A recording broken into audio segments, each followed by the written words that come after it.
Alright, let's get on with it, shall we? Bada bing, bada boom. Hello everyone. Welcome, welcome back. We are going to be going straight into things here. We are about to start Bridge to the Turnabout. This is the last case in the entire trilogy, which I did not realize we were so close to the end here. So this is a bit of a somber moment, as well as something I'm excited to, get into here. I suppose I'll take a sip of water here, and we can get straight into it. I don't know if it makes sense for us to expect to be able to finish this entire trial today, but if not, I'll see what I can do for next week as well, as next Sunday I may end up being busy or unable to stream. If that's the case, I may pre-record my playthrough for Sunday and then have that be live streamed instead, but I'll see how that turns out before I start talking about that. Anyways, here we go. Bridge to the Turnabout. Let us begin.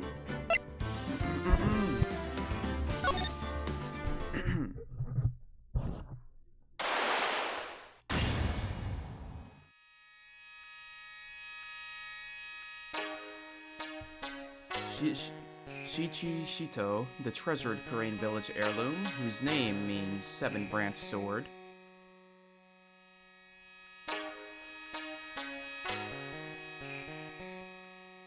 It is said that the sacred sword represents life itself. Though the branches may appear to be infinite, the choices limitless.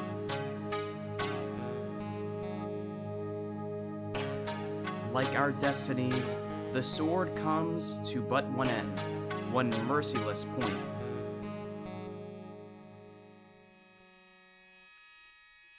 And when the silver cord, the fragile thread that binds us to this world, is severed,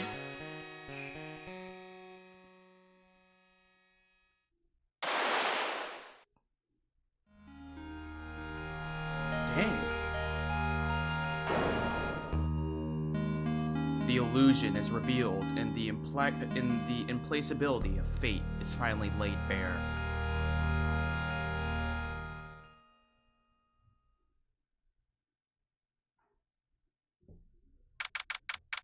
February 6, 9:48 a.m., Wright & Co. Law Offices. Alright. Hey, Nick. Yeah? What is it? You know how I've got spiritual powers, unlike you? Sure. You are a spirit medium, after all. But just like you, if I don't keep my powers sharp, they get dull, right? I guess so, yeah. Glad you agree. Okay, Pearly, you're up. Pearls? So? That's why we need to go on a special spiritual hotspot tour, Mr. Nick. Huh? I'm lost. What's this magazine you're shoving in my face? It's the New Year's issue of Cult, Winter Spiritual Location Special. Oh, Pearls looks so happy. Maximize your spiritual powers with just one night of intensive training. Oh, it sounds too good to be true. I'll say, it sounds more like a scam to me. It's at a spiritual retreat called Hazakura Temple. It's way up in the mountains. I bet it's nice and cold. Just perfect for training. Now I definitely don't want to go. I think I've heard of this temple before. It's a famous channeling dojo. It's hard for even real spirit mediums to make us to... It's hard for even real spirit mediums like us to make reservations up there. Reservations? For a temple? Are you serious? Don't worry, I've already made special reservations just for us. Yeah. And I signed up for the special course. That's nice. And the timing couldn't be better, since we don't have a case right now anyway. Alrighty then, it's settled. Well, come on, don't just stand there. Start packing your stuff. Yes, Mr. Nick, you better start packing your stuff. Huh?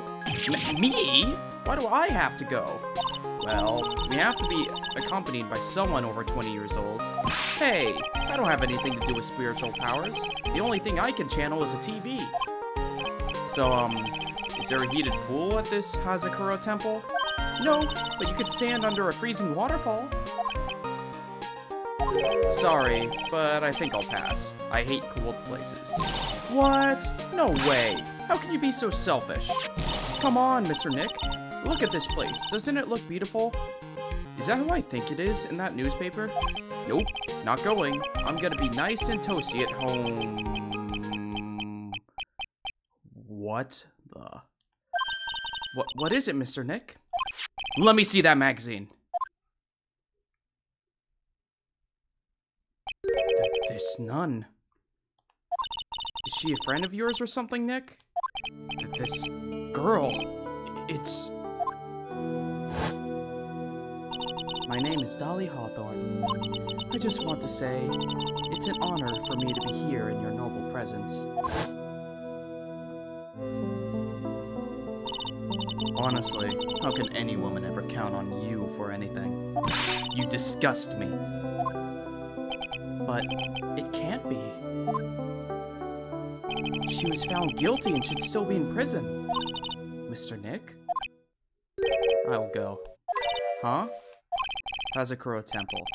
I said I'll go. Yay! Isn't that great, Pearly? Yes! Oh, thank you, Mr. Nick. You'd do anything for Mystic Maya, right? Even walk over burning coals, right? Oh, Colt. News your issue received from Pearls. Interesting. Dahlia Hawthorne. I knew there was no way she could possibly be at that temple, but I just had to see for myself. That's a weird sentence. Who this nun really was.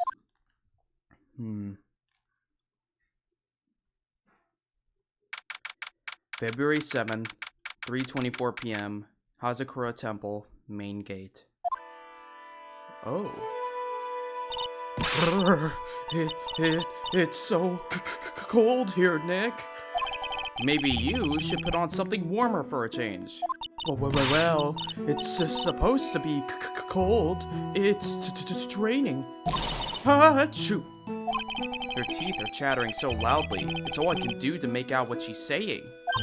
Wow, Mystic Maya. So this is the famous Hazakura Temple. Let me higher the volume a little bit. Let's do that. Hopefully my mic is coming in clearly, because I noticed in the last stream, I was kind of fading out towards the end. Pearly. Achoo! Well. Well, you're... How nice to see you here.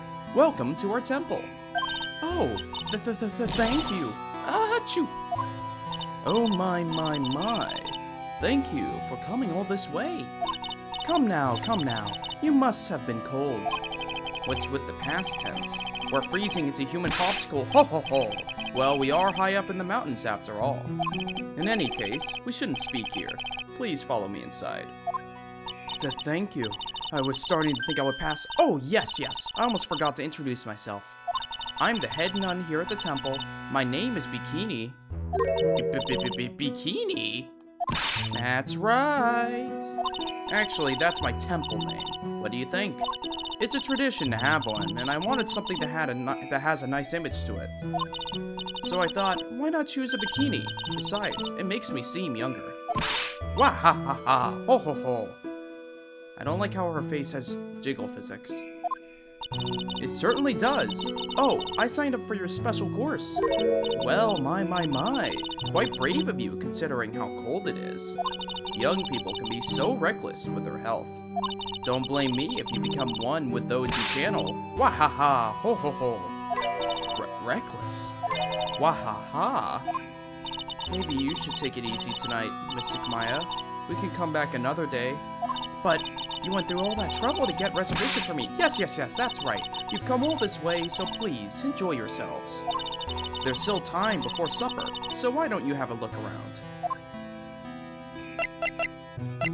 Hold on. I'll present this. Do you think you could take a look at this? I may not look like it, but I can tell you I'm very much in demand. And to be quite honest, I'm finding this a little difficult to say.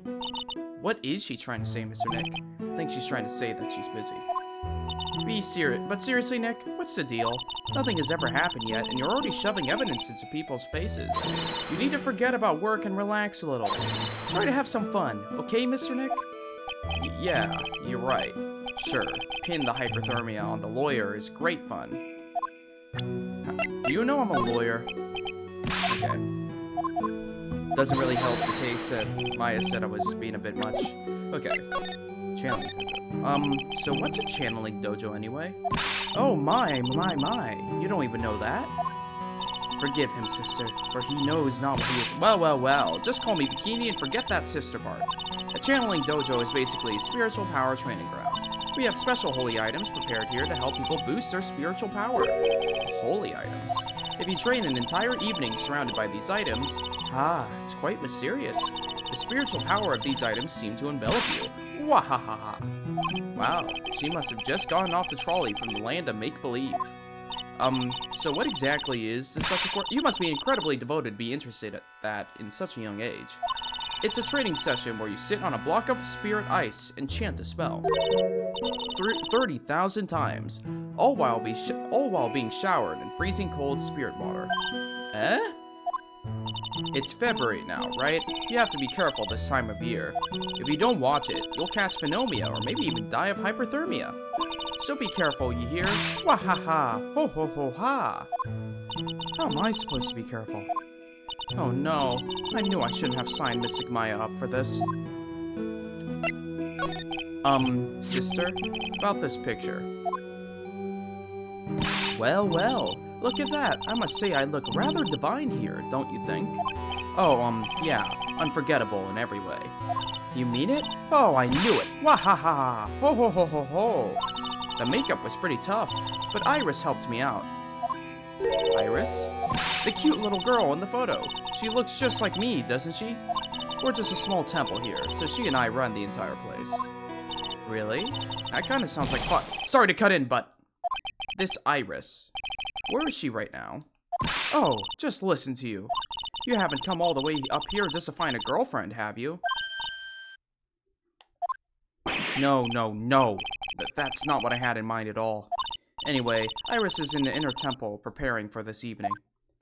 Inner temple? Yes, that's right. Iris will be back this evening. Why don't you go have a look at the main hall for now? Wahahaha. So she's in the inner temple, huh?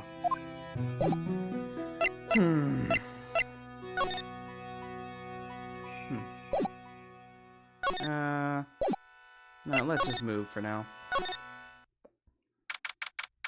February 7th, Hazakura Temple, main hall. The main hall? I think it's even colder in here. Achoo! Mr. Nick, do you smell that? It smells like meat and gravy. Yeah, you're right. I guess it's pot roast for dinner tonight. Yum. Weird. I thought they would serve something a little more, well, traditional. What are you talking about, Nick? You think monks and nuns just sit around eating rice gruel all the time? Mystic Maya's right. Oh, I hope there's mashed potatoes, too. I loved mashed potatoes. Ha ha ha. What a cute little acolyte. Oh, okay. Wow, there's a lot of new music. Greetings to all of you. Oh, hello. Wow, this lady makes Maya look like a 6.8 out of 10 on the weirdness scale. Your outfit. Did you come here for the special course too? Ha ha ha. Unfortunately, no. Actually, I'm... You're Miss Elise... How do I say that? Miss Elise Duksim. Miss Elise Duksim. Yes, that's right. If I'm saying that wrong, let me know. You know of me? My name is Pearl Faye. I'm your biggest fan. Who is she, Nick? I see it now. Savari, a fortune teller? Oh, let's see. It is pronounced Dunim. X is silent. Okay, so Doonim. Miss Doonim. Got it. Thank you. Ha ha ha. What a sweet thing to say. And please, call me Elise. Books? Mr. Nick, don't you know anything? Don't you even know who this is? Well, an author, maybe? Yes, and an illustrator of picture books. Picture books, huh? Oh, now I get it. I'm sorry I didn't know who you are. I don't get a lot of chances to really enjoy picture books. It's alright, I take no offense to that. My books are nothing but simple stories for children. And really beautiful pictures too, Miss Elise. Your books always make me feel as if my heart has been purified. It makes me feel very happy to hear you say that. I do have to admit, she certainly seems like a kind, sensitive lady. Miss Elise won an award last year for her book, The Magic Bottle. Yes, a friend of mine secretly submitted a story I had written to a publisher. They liked it so much that they asked if it was alright to make it into a book. Wow, it must have been a really great story. Maybe I should try to write a children's book too. If I do, you can secretly send it to a publisher for me, Nick. Recently, I've accepted a sort of apprentice, you might say. An apprentice?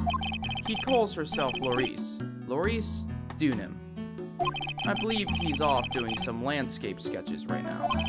On Loris's behalf as well, I'd like to thank you for your support. Of course, Miss Elise. Anything for you. Haha. Why did you come to Hazakura Temple, Miss Elise? Are you here to do some spiritual training? Ha ha ha. No, that's not it. I'm actually here to gather material for a new book I'm working on. Wow! I can't wait to read it. Pearls is completely taken with her. I wanted to do a book with a more Japanese feel to it this time. So, is that why you're dressed like you are? The children have a certain image of me in their minds. I don't want to disappoint them. What can I say? She's really a sweet lady.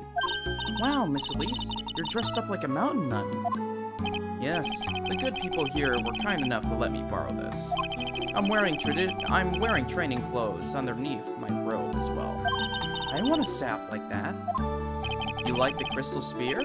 It's a real amethyst, you know. Maybe we'll find one like that up here on this mountain. Good luck, Nick. I know you'll find me one. Well, you'll have to excuse me now. I have to go help with the dinner preparations. Wow, you mean you're cooking dinner tonight? That's right. Would you like to help too, Pearl? Yes, I want to help with whatever I can. Pearls looks like she just won the lottery. Oh, I'll help too then. No, it's fine. Please don't worry about it. Feel free to relax and explore the area with your friend. Huh? But... Oh, yes. Please take this. I think it will be of help to you. A map.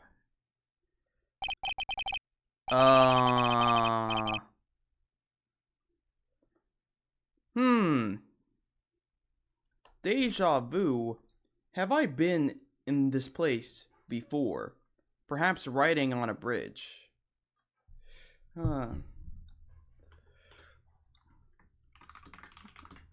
Oh boy. Well, I guess this is what we're doing. Start brewing up theories now. The inner temple. There it is, on the other side of the... Actually, I guess Phoenix wouldn't know this map. Actually, no, he was reviewing the case earlier. Though I don't know when that took place. Because I didn't realize this at the time, but I looked at the ending of the previous trial. Phoenix Wright was, like, in the hospital as he was looking through the log. So something must have happened.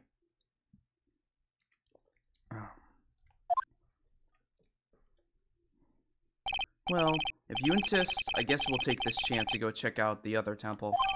Hazakura Temple map added to the court record. Okay, I'll see you two later then. Remember, you're not allowed to fight. Come on, Nick, let's go. At least we'll stay warmed if we keep moving.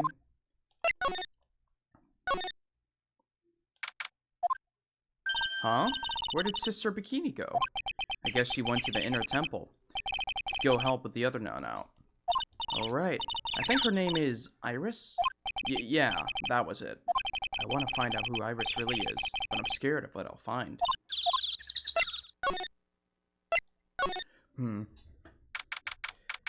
Heavenly Hall. Well, that's the bridge. Wow, look at this broken down old bridge, Nick. Yeah, and look at that big canyon below us. Hey, there's a river down there. It looks like it's flowing real fast. What's wrong, Nick? You look like you've seen a ghost. I'm just not very good with heights. Oh, hey, I've got it. Maybe you should face your fear and try hurling yourself off the edge. You know, 1, 2, 3, jump. It might be just what you need to get over your fear of heights. Yeah, death is a real good way to overcome phobias, alright. Anyway, it sure looks like a rickety bridge. Can't argue there. That's probably why it's called Dusty Bridge. Read it again, Maya. It says Dusky Bridge. Well, it's practically the same thing. Anyway, the inner temple is just up ahead, right? So let's go and check it out. Why isn't there another way across? Footprints.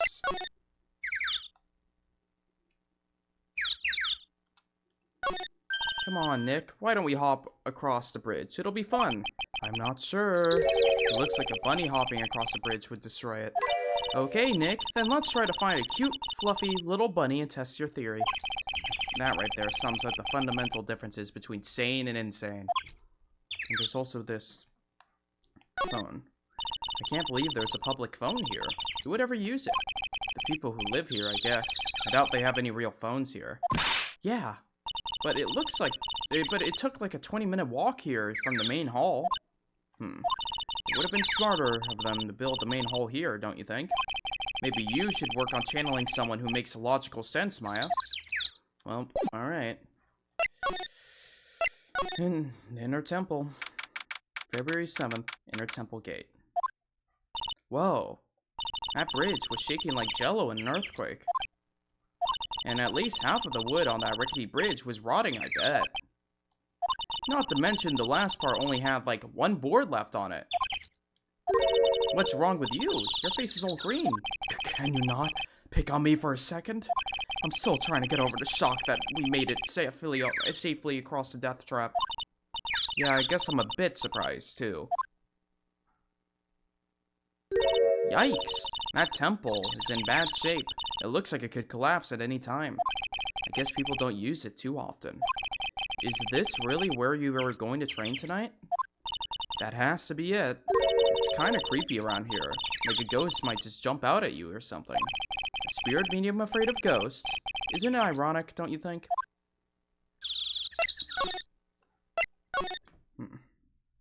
Whoa. This a prison? Man, look at this place.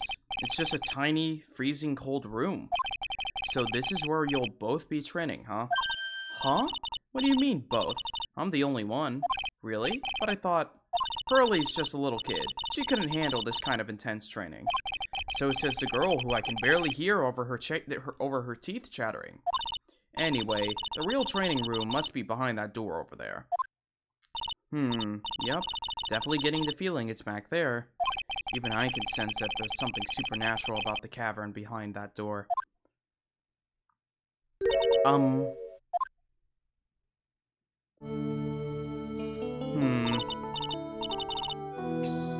Excuse me, but who are you? Ah.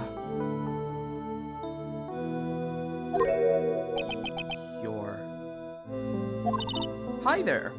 We're just looking around since we're going to be staying here tonight.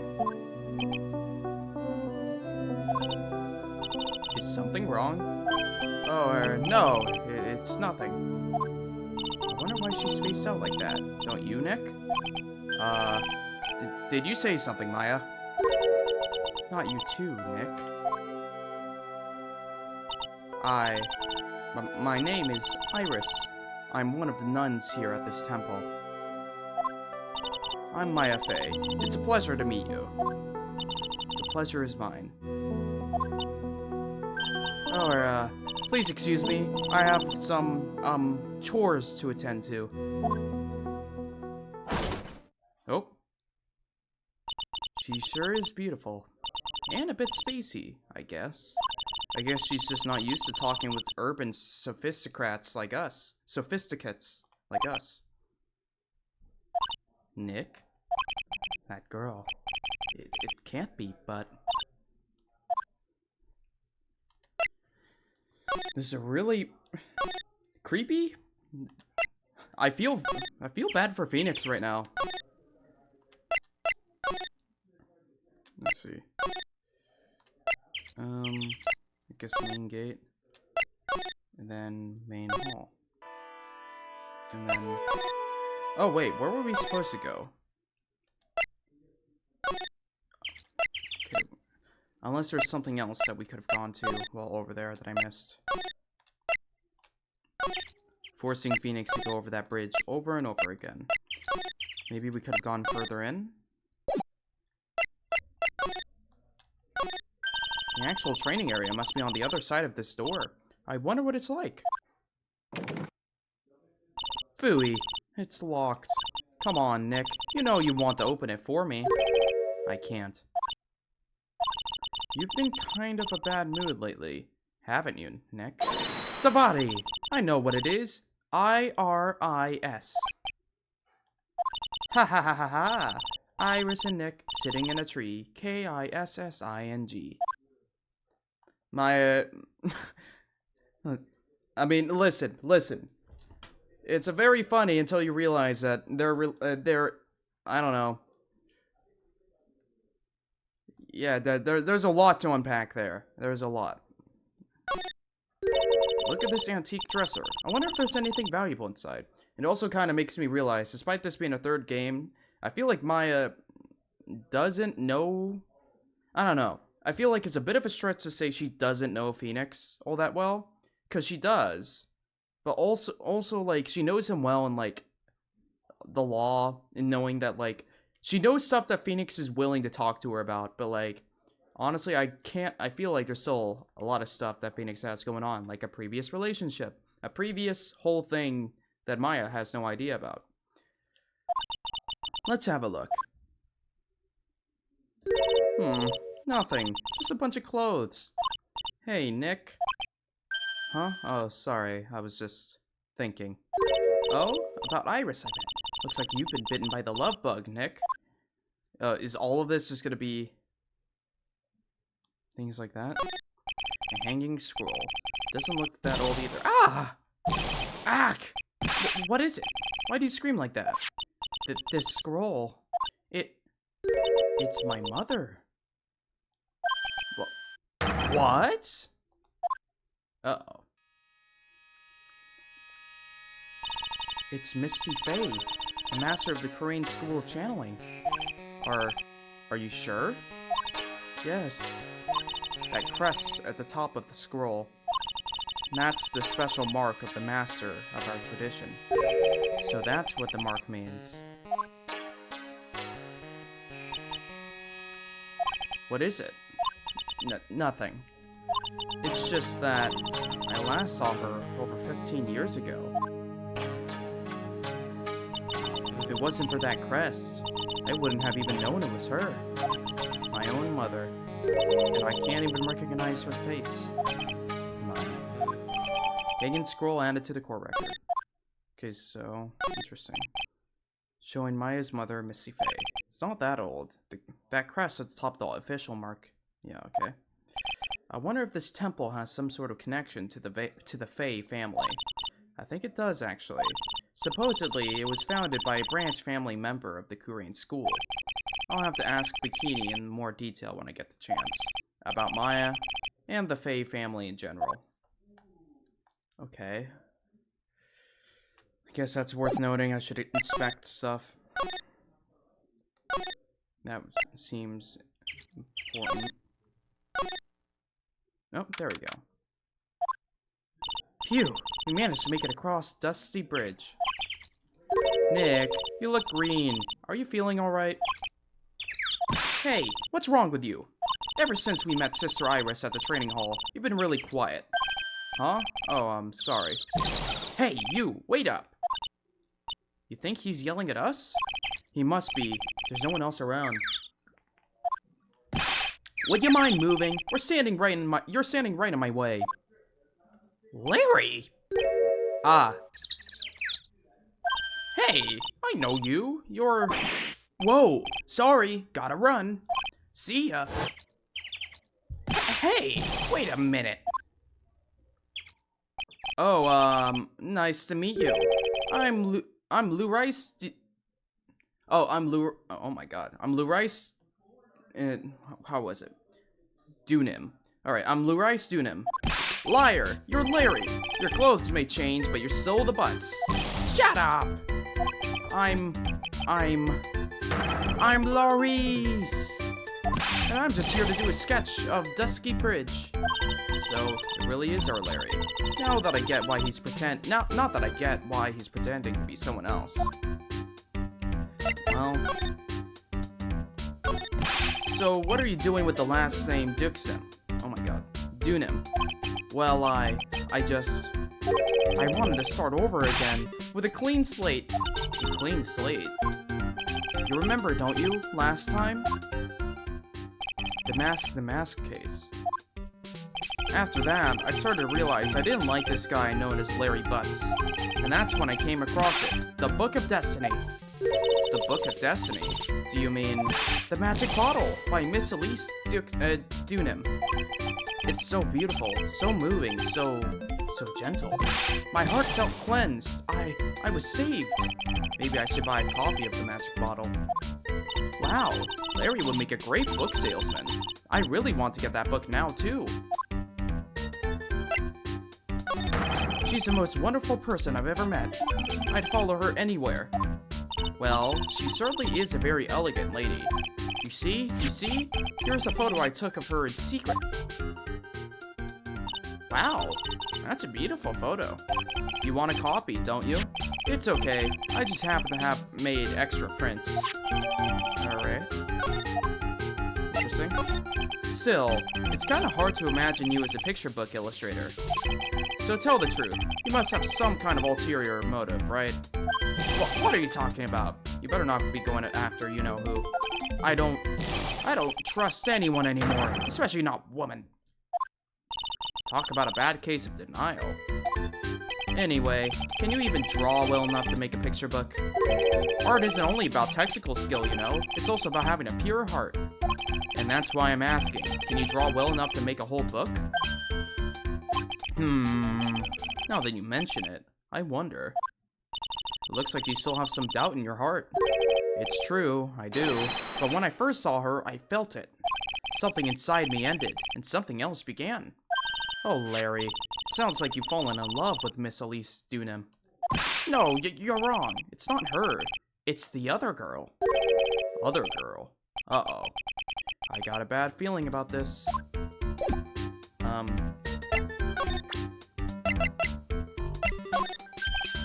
Okay. I could probably just present. Woo, yeah, her, my little Iris. She's really pretty. This girl, she's perfect. She's exactly my type. Oh boy. I accidentally pressed X. Hold on.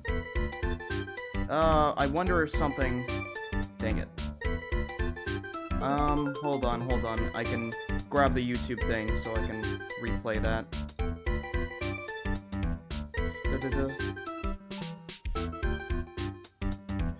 Woo, yeah, her, my little Iris. Yep, she's really pretty. This girl, she's perfect. She's exactly my type. And what he said was, I wonder if she would model for me. I want to draw a portrait of her. That was what was cut out. The world is saved. Luckily.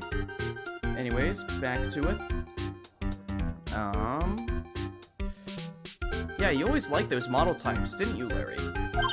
Hey, wait a second. Didn't you say you were swearing off women?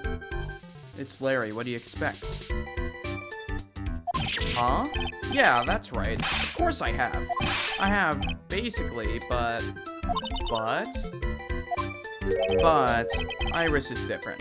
I feel like I still have one chance left at the dream. This guy will never change. Everyone? Hey, Pearly. Dinner preparations are complete. Please come quickly to the main hall. Alright.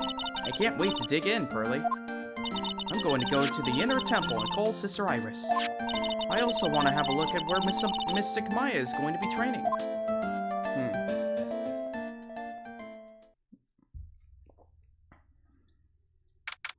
February 7th, 7:46 p.m. Hazakura Temple, main hall. Boy, am I stuffed. Are you sure it's alright to eat that much before your training? Well, this kind of training is a battle of endurance. Mystic Maya, please don't do anything that might put your health at risk. Ha ha ha. No pain, no gain, I guess. I'm so worried about you. Well, let's not dilly-dally shilly-shally. You must get ready for tonight. Good luck, Maya. Alright, here I go. I'll see you all tomorrow, I guess. Iris, please ring the bell at 10 for lights out, alright?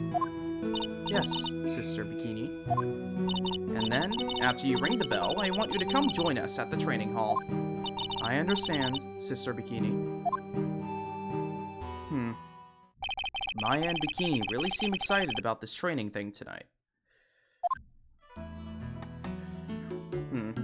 Well, Pearl, what are you going to do tonight? Well, if you'd like, you could come to my room. Perhaps we can read some books together. Really? I'd love to. I'm not very good at reading. Ha ha ha. Well then, would you like to practice reading with me? Ah, I'd love to. Girls is absolutely smitten with Miss Dunham. So, Larry, what are you gonna do? Me?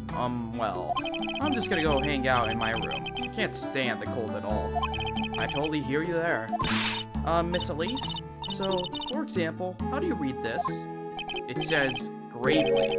That's kind of a tough word. Oh, okay, and what about this word?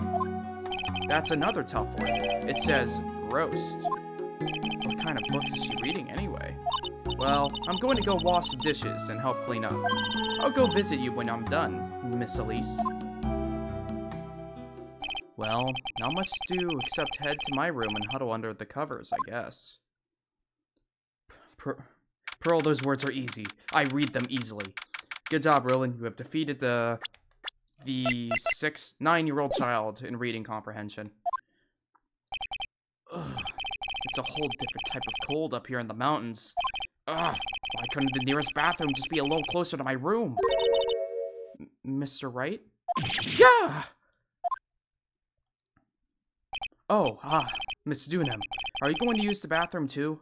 No, but have you seen Pearl? No, not since after dinner. I thought she said she was going to your room. I know, but she never showed up. I'm going to go look for her. Excuse me. Miss Elise Dunham, a woman as mysterious in origin as her last name. But the really mysterious one is... Oh. Sister Iris. Good evening. The really mysterious one is this girl. Are you on your way to the bathroom too, Mr. Wright? I can't let this chance pass me by. I should try to talk with her. Maybe get some answers.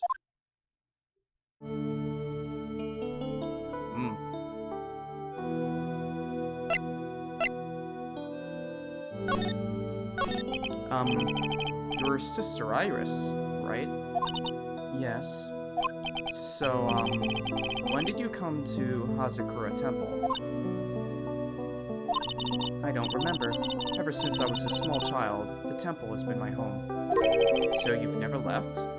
Well, I don't have any family left to take care of me. Sister Bikini, I've come to think of her as my real mother, as it were. Ah, I see. But didn't you go to college? Maybe enroll in the Ivy University Literature Department? No, I've never had an interest in going to a big university like that. My training is all the education I need. I see. But once in a while, when I get the chance, I make a trip to the nearby town. I can use a computer and a cell phone, too.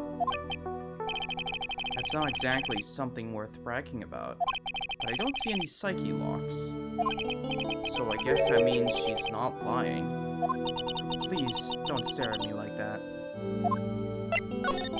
What kind of place is this, anyway? I heard it's for training to increase your spiritual power, or something like that. It must seem awfully crazy to normal people like you. Well, I have to admit, it is a whole different world up here. I'm glad to hear you say that. Huh? Talking with dead people. Who does it help anyway? I hate it. Really? So then why stay in a place like this? Ah. Is something wrong? I didn't realize it was so late. I have to go and ring the bell for lights out. I guess it's almost 10 now, huh? Mr. Wright? Yes? If it's alright with you, I would like you to have this. But this is your hood. It has the power to protect you from evil spirits. Come to think of it, Sister Bikini was wearing one of these too. I pray for your safety on this dark, cold night. I'm sorry, but I must bid you good night. Wait a minute, Sister Iris. You know, call me crazy, but for some reason I'm sensing weird death flags, and I don't know why. The death flag is being rung, and I mean death flag specifically towards her, Iris. I feel like at any moment she could just pop up dead, and I don't know why I think that, necessarily. Maybe because it would shock or hurt Phoenix in some way. She could just... yeah. Well, I guess we can keep going. Some food for thought, I suppose. Yes? Just now, you called me by my name. You said Mr. Wright. How did you know my name? I never introduced myself to you. That's... Sister Iris, please, tell me the truth. You and I... have we ever met before?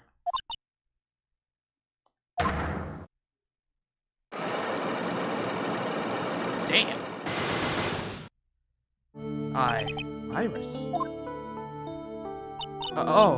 It's almost 10. Perhaps we can speak again tomorrow.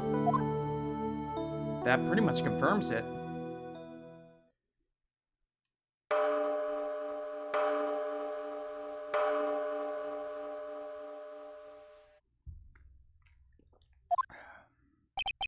So my hunch was correct.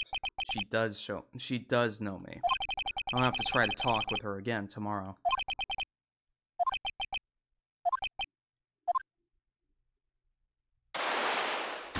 Ah! What the? That blood-curdling scream came from the courtyard. February 7th, 11:06 p.m. Hazakura Temple, courtyard. That scream, I'm sure it came from around here. Ah! Someone's there. On the ground. Miss Doonan!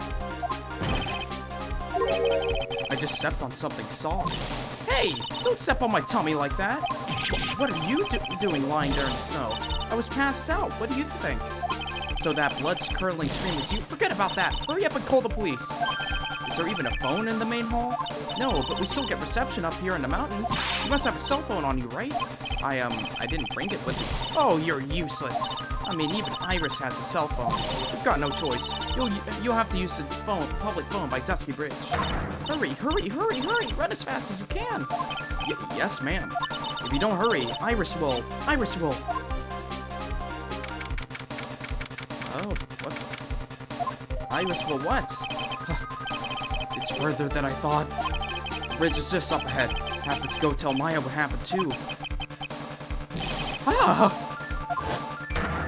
Oh! Dusky Bridge! It's burning down! What the heck happened? What are you doing here? Ah! Huh? What is it? Is it me? Don't scare me like that, Larry. I almost had a heart attack. My name isn't Larry, it's Laurice. Larry, hurry up and call the police. I'm going to the inner temple. Don't be stupid. The bridge is nothing but a burning wreck right now. Listen to me. There's been a murder here at Hazakura Temple. What?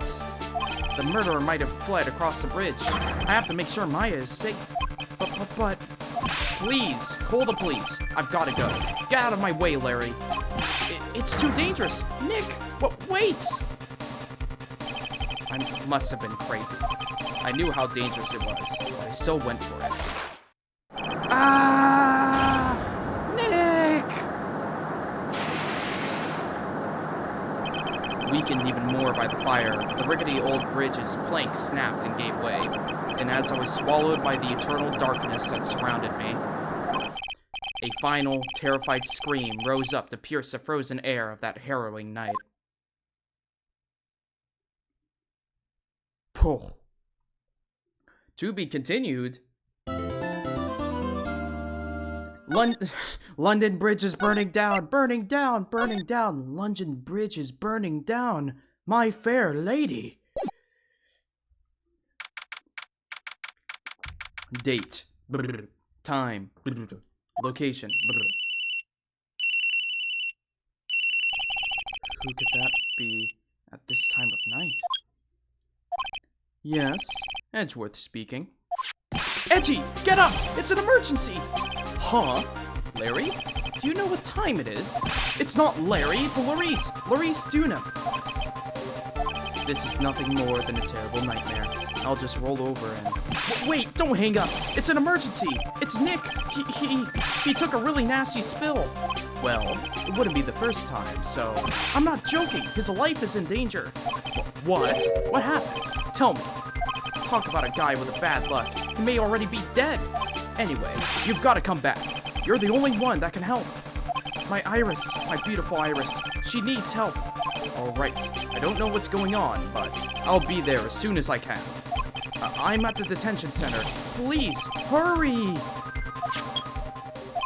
It's been 1 year since I left that country. I thought I wouldn't have to see him again for a while. Sounds like it won't be a pretty union. As if I expected anything to change. February 8, 2:19 p.m. Detention Center, Visitors Room. You're late, Edgy! What took you so long?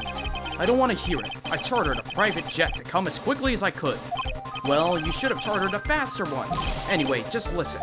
Something happened to Miss Elise, and Nick is Maya, and Iris Bikini, huh? Say something, Edgy. Before I came here, I stopped by the hospital and paid Wright a visit. I believe I have a better understanding of the situation than you at this point. The murder victim was the picture book author, Miss Elise Dunham. She was found by Wright and the head nun. The suspect is a Temple's younger nun. Then later, while Wright was crossing the bridge, it broke and he fell into the river. The hospital says that he'll need at least 2 days of bed rest. Yes, that's right, you got it. But they arrested her, my sweet little Iris.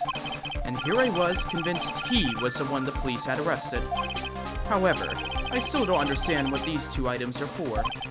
What are you talking about? They're things Wright gave to me while I was leaving his room. This is the first. He said some nonsense about being able to see into people's hearts with this. And the other? He couldn't possibly be asking what I think he is, could he? I'm begging you. Iris's trial starts tomorrow. With Nick out of the picture, you're all I've got left. You're the only one that can represent her. What did you just say? You know, represent, defend. What were you expecting? Why do you think I called you anyway? I'm a prosecutor, Larry. A prosecutor. Do you understand what I am saying? A prosecutor is a lawyer who... Don't talk to me like I'm a kid. I graduated from junior high, you know. Don't worry about it. I promise I won't tell. But I heard the paper badge had no problem fooling an entire court before. How could this country's judicial system have fallen into such decay? Please, Edgy. At least listen to her. Listen to Iris' side of the story. So Wright wasn't joking when he gave me this badge after all. I'm playing as Edgy Poo. Thank you for coming. My name is Iris. Edgeworth. Miles Edgeworth. Now I feel like Edgeworth would recognize her if he got his memory jolted. I don't know if I can be of any help, but I will at least hear what you have to say about the murder. Mr. Wright? How is he? Mr. Lorisse said that he might die. Fortunately, he will be fine. Larry, you moron. How can you say something like that? He was badly bruised when he hit the water, but otherwise, he is unharmed. Thank goodness. But he's caught some kind of nasty cold. A cold? He's running a high fever and is drifting in and out of consciousness. I must be imagining things. This woman, I feel like I've met her before. Oh.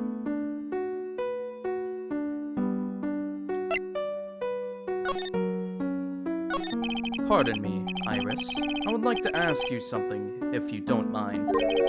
I have the distinct feeling you and I have met before. It must be your imagination, Mr. Edgeworth. After all, I hardly ever leave Hazakura Temple.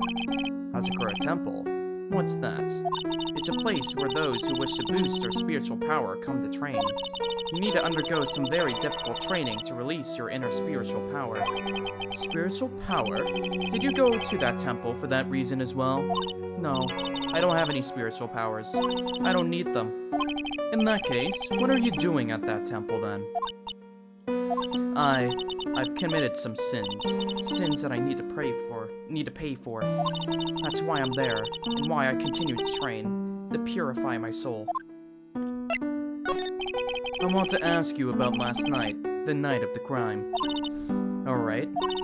I helped to clean up after dinner, and then went back to my room at about 8. Later, I left my room to ring the lights out bell at 10. Bell? We ring it at the same time each night. I see. And then? And then... I was told to go to the training hall, but... I went back to my room and stayed there. Why didn't you go to the training hall like you were asked to? I was frightened. Frightened? Hi. Hello there. So I just stayed in my room and meditated until the murder happened. There's more to her story. I just know there is. Maybe I should dig a little deeper. You were asked to go to the training hall on the night of the murder? Yes. However, you didn't go. Because you say you were frightened. What exactly were you so frightened of? Is this your first walkthrough? Yes, it is. What in the world? Is there something wrong? I'm sorry, it's nothing. It looks like she's not aware of them herself. These must be what Wright was talking about. The psyche locks. I believe he said that I needed to present this Magatama item to do something. Interesting. We are playing as Edgeworth. Through and through. I get to use my Edgeworth voice. Essentially pompous nobility with a hint of Britishness. London Bridge is falling down. Falling down? Falling down. London Bridge is falling down. My fair lady. So do you have any idea as to what really occurred last night? I think it was the result of the tremendous spiritual power that was unleashed. Spiritual power? Yes, spiritual training has been a cause behind many great tragedies. This incident was just another example.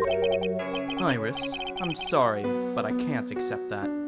I'm a man of science. I don't believe in spiritual power. Yes, I understand. Most people don't. And I am certain that the thing that killed the victim was a human. So please, answer me this simple question. Were you the one who killed Elise Dunham? No. I'm not the one who took her life. Those psycho-lock things aren't appearing. I suppose that means I can believe that she's not lying. Heh. What's wrong? I can't believe what I'm thinking. And here I just finished saying that I don't believe in spiritual powers. It appears that's about all that you can tell me. Thank you very much for listening to my story. I visited Wright at the hospital before coming here. He asked me to take care of you. Me? Yes, at the trial tomorrow. He asked me to defend you. If Mr. Wright has that much faith in you, Mr. Edgeworth, then I will gladly entrust my fate to your capable hands. But before that, I have one question. Yes? Do you know, Wright? Why would you ask that? Whenever you came up in our conversation, you would begin to act a little strange. Mr. Edgeworth, what is Mr. Wright to you? He is a very dear and indispensable friend. It was 5 years ago. That's when I deceived him. You deceived him? I heard that he was in a lot of pain afterwards because of what happened. I know what a weak person I am. That's why I thought it was best if he never saw me again. I wanted him to just forget about me without learning the truth.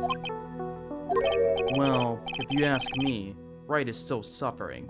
And until he learns the truth, I don't think he will ever be able to truly recover. Iris, it's not too late. You should go to him. Tell him the truth. I'll defend you, but only if you agree to that one condition. All right, Mr. Edgeworth. I promise. Very well. I'll do everything in my power to get you an acquittal.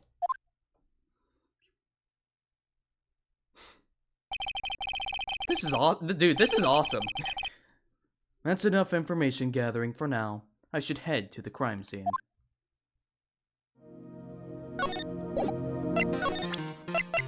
It seems he's Mr. Wright. New music. Ooh!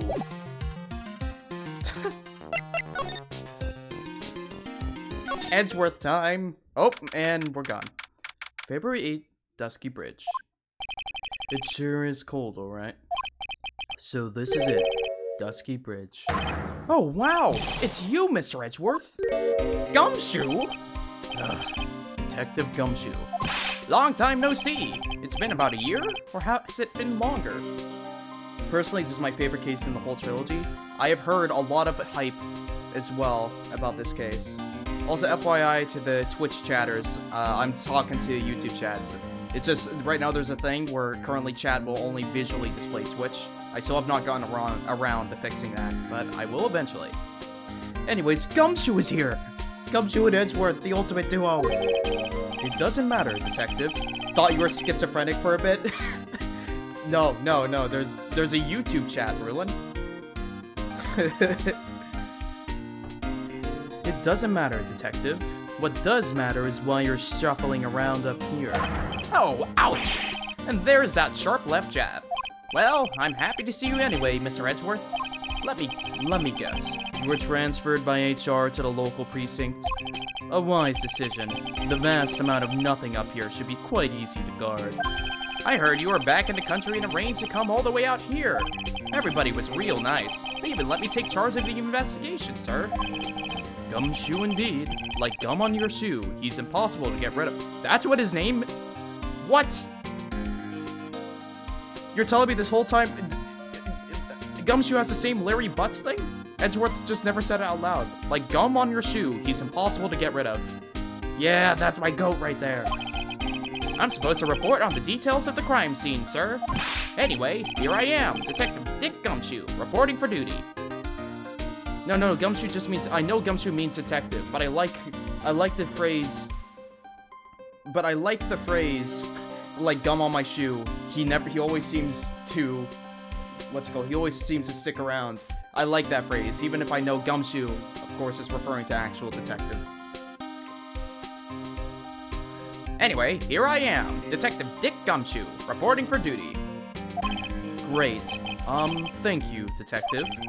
I thought Prosecutor Godot was gonna get here before me. That guy's a real mystery, I tell you. Prosecutor Godot? Oh shit, Godot's gonna... If Godot's a prosecutor, he's gonna have some major beef. I just got back into the country, so I don't really know much about the case. It's simple. Well, simple as simple does, as they say. Oh, you've got no idea how much I miss that biting sarcasm of yours, sir. But seriously, this one's a piece of cake. There's a witness that saw the whole thing. A witness? Yeah, that bikini lady. Bikini lady? Here, On this freezing cold mountain? Well, you should talk to her yourself if you want the details, sir. I may have to talk to this bikini lady, decisive witness, myself. So this is a bridge that Wright fell through? Yep, I can't imagine being that reckless myself. Look before you cross is how it goes, right? Or was that leap? And is there something on the other side? Yeah, some old building they call the Inner Temple. But we can't get over there without a bridge, sir. What? Nobody lives there, so it's usually not a problem. But someone was at the Inner Temple doing some training, and now they're stuck there. Yes, I heard that from Wright. It's Maya Fey. Oh no, her again? Anyway, the air is really turbulent right now, so we can't do an aerial extraction. No one's gonna be able to reach the Inner Temple until tomorrow, sir.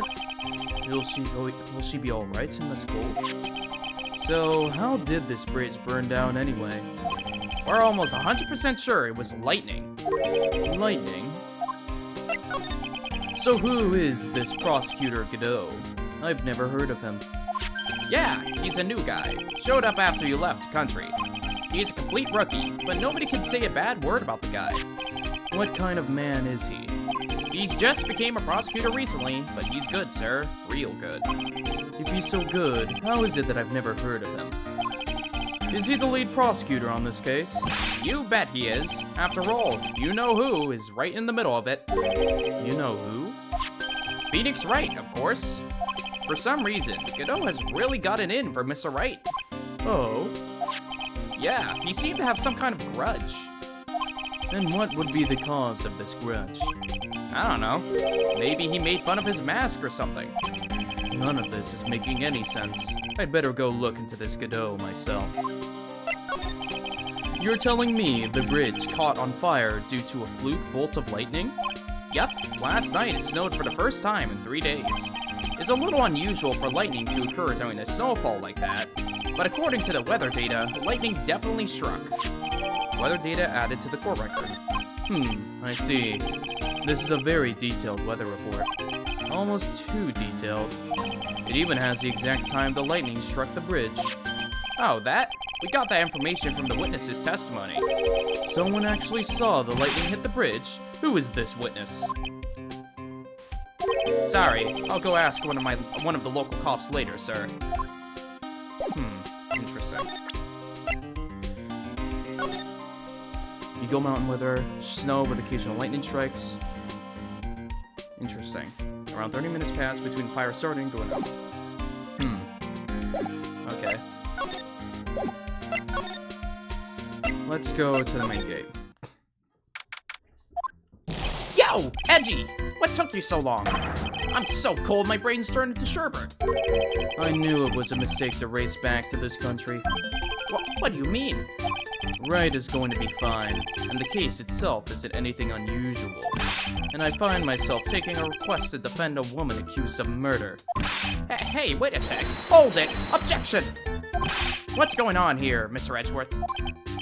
It's hard to explain, but one thing led to another, and... What kind of lame excuse is that? And you call yourself a defense attorney?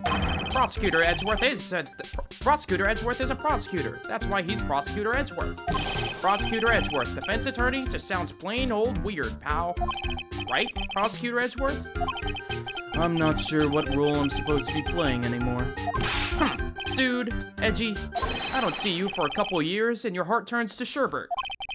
I'd say more like sorbet. It is rather cold here. Iris didn't murder her, someone else did it.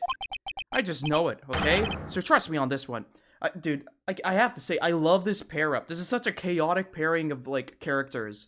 Having Larry Butts, Dick Gumshoe, and what's it called? Edgy Poo. That's such a chaotic combination, but it works so well. Ever the romantic, aren't you, Larry? Nevertheless, I'll do whatever I can to prove her innocence. At least until I pass the baton to Wright, that is. Man, I'm telling you, Iris is so cute. Right, Edgy? You think so too, don't you? What's wrong? Why are you so quiet? To put it simply, your comment has made me highly concerned. Could it be the reason that you think she's innocent? Come on, a girl that cute can't possibly be a murderer. I was right after all. I should have never come back. No, don't worry. I see things for how they really are this time. Honest. If I had a penny for every time he said that, it's just that, well, Iris is a delicate flower. You can't force things too much. Know what I mean? Huh? I have no idea what you're talking about, Larry. Oh. Forget it. I didn't say anything. Larry, where were you and what were you doing on the night of the crime? Larry? What? Don't tell me. You think I might have done it? What? Get lost. Go back to your charter jet and get out of my sight, you creep. And I hope your plane crashes and you die.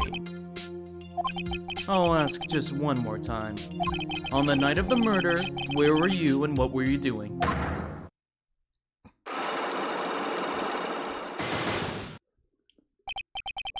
As I suspected, psycholock. Okay, Edgeworth is just saying it wrong. Psycholocks. It's psyche locks, Edgeworth, not psycho. I'm sorry, man. You know me, I just don't remember. My short-term memory is a wreck, dude. Okay, I see. I guess I don't have much to go off of now. I'll just continue collecting evidence before I deal with the psyche locks. Hazakura Temple Main Hall. Oh, there's a paper over there. Hey, hello there. So how are you feeling? Alright, I suppose. Huh? Who is this? My name is Miles Edgeworth. My, a handsome boy such as yourself is always welcome. If circumstances weren't so tragic, I might just... Please don't call me boy. I'm sorry to trouble you, but I'm looking for a woman in a bikini. Well, you have found her. Now, what can I do for you? I'm sorry, but I don't see any bikinis. Ha ha ha! If you ask nicely, I might give you a peek, big boy. Wah ha ha ho ho ho! Mr. Edgeworth, this is the head nun, Sister Bikini. She's the witness. Why didn't you tell me that earlier? This is exactly why your salary keeps getting cut. My stomach's already growling in protest. So, what's the latest about my beloved Iris? Well, at first, I want to hear what you know. First, I'd like to ask you about last night. Well, last night, we had an acolyte here for training. After dinner, the two of us went to the training hall in the inner temple. She must be talking about Maya. Approximately what time was that? I suppose it was about 9 when we left here. Training lasts all night long. It's extremely exhausting. The channeling dojo's head nun must be in attendance at all times to keep watch. Wow, you're right. That does sound exhausting. Detective, this is no time for flattery. Sorry. Sometime around 11, you witnessed the incident in the courtyard. But your duty was in the inner temple. Why did you come back here? The way you're staring at me, I'm starting to get goosebumps. Ah ha ha ho ho. I'm starting to get goosebumps myself, but for a decidedly different reason. Oh, you get the chills pretty easily, don't you, Mr. Edgeworth? Alright then, I'd like you to tell me exactly what you saw in the courtyard. It must have been past 11. No, I can't say it. It's too much for my poor heart. Hey, calm down, lady. Let go of my tie. I saw 2 people. One of them was lying on the ground. The other one was stabbing her from the back with a sword. Did you see this criminal with your own eyes? I didn't want to believe what I was seeing, but it was Iris. You must have been quite shocked. Of course she was. Try putting yourself in her shoes. It'd be like if you were stabbing Mr. Wright smack in the middle of a courthouse. Oh my god. It'd be like if you were stabbing Mr. Wright smack in the middle of a courtroom, and I happened to witness it from the witness stand. I'd be pretty shocked too. I know it sounds insane, but that's what I saw. And when I finally realized what I was seeing, I screamed, and then I passed out. Unfortunately for us, her testimony seems to be pretty solid. However, the idea of Iris doing such a foul act seems unnatural. Unnatural? The girl I know simply isn't capable of this sort of foulness. I wonder what she means by that. As the head nun, it's your duty to stay with the acolyte at all times, correct? Yes, that is correct. I know I may look strong, but the truth is, I've got a bad lower back. A bad lower back? Yes, it's especially bad in the winter. So bad that I can't even lift a bucket. Do you remember how cold it was last night? My bad back felt as stiff as frozen glass. I just wanted to take a nice hot bath to ease my aching back. That's why I returned to the main hall. So you left the disciple alone? Don't be ridiculous. I would never do that. That's why I ordered Iris to the inner temple after she had rung the bell for lights out. Yes, but she never went to the inner temple, did she? So did this head nun actually see Iris there? I think I'd better try to get some more details. So, who is this acolyte that was to train at the inner temple? Her name is Maya Fey. I treated her very badly, I'm ashamed to say. And after she went through the whole trouble of signing up for the special course... Special course? It's a training session where you sit on a block of spirit ice and chant 30,000 times. You don't mean to tell me she's still doing that over at the inner temple, do you? No, of course not. You don't have to worry about that one little bit. Last night, we still hadn't started the training session itself. Well, that's good to hear. Oh, dear, there's one thing I forgot to tell you. Uh-oh, I don't think I like the sound of this. Do you know that small girl? I believe she is Mystic Maya's little sister. Maya has a little sister? Oh, you mean Little Pearl? That's Maya Fey's cousin. Little Pearl. I thought she was going to visit Mystic Elise after we'd finished the dinner cleanup. But I haven't seen her at all since late last night. She's nowhere to be found. Also, that is a funny detail. Edgeworth would not know who Pearl is. You mean she was with the victim? It's all the fault of my stupid, creaky old back. A little girl who was with the victim on the night of the murder is gone. As they say, the plot thickens. Gumshoe, a child, is missing.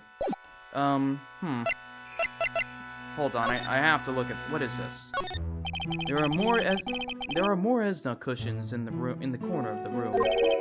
What's that white piece of paper sticking out from under that sack? Beats me. Would you mind checking that out for me, Detective Gumshoe? Yes, sir. Here you are, Mr. Edgeworth. It looks like an old manila envelope. Yeah!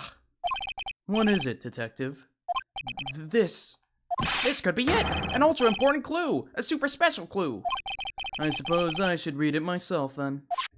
It looks like a letter addressed to Sister Iris. Tonight at 10 at Heavenly Hall. Unless you want your secret to be exposed. This sounds like a blackmail letter. Note to Iris added to the court record. Nice going there, Mr. Edgeworth. Why can't I ever find clues like that? You're an ultra-important prosecutor, a super-duper prosecutor. Well, I suppose it takes a super-duper kind of dumb to miss a clue like this.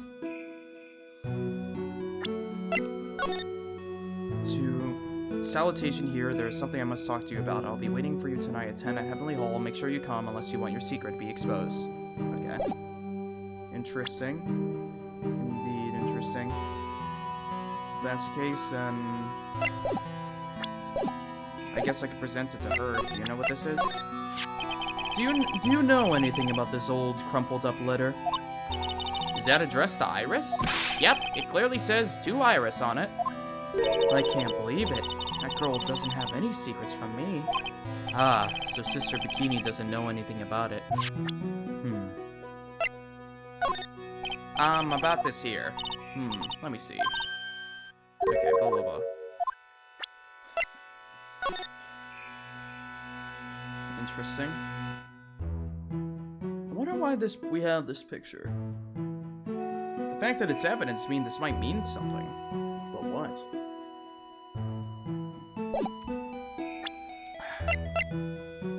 I was not expecting her to be the one to die either. Larry, yeah, I know. I know Larry gave it to me. I don't know.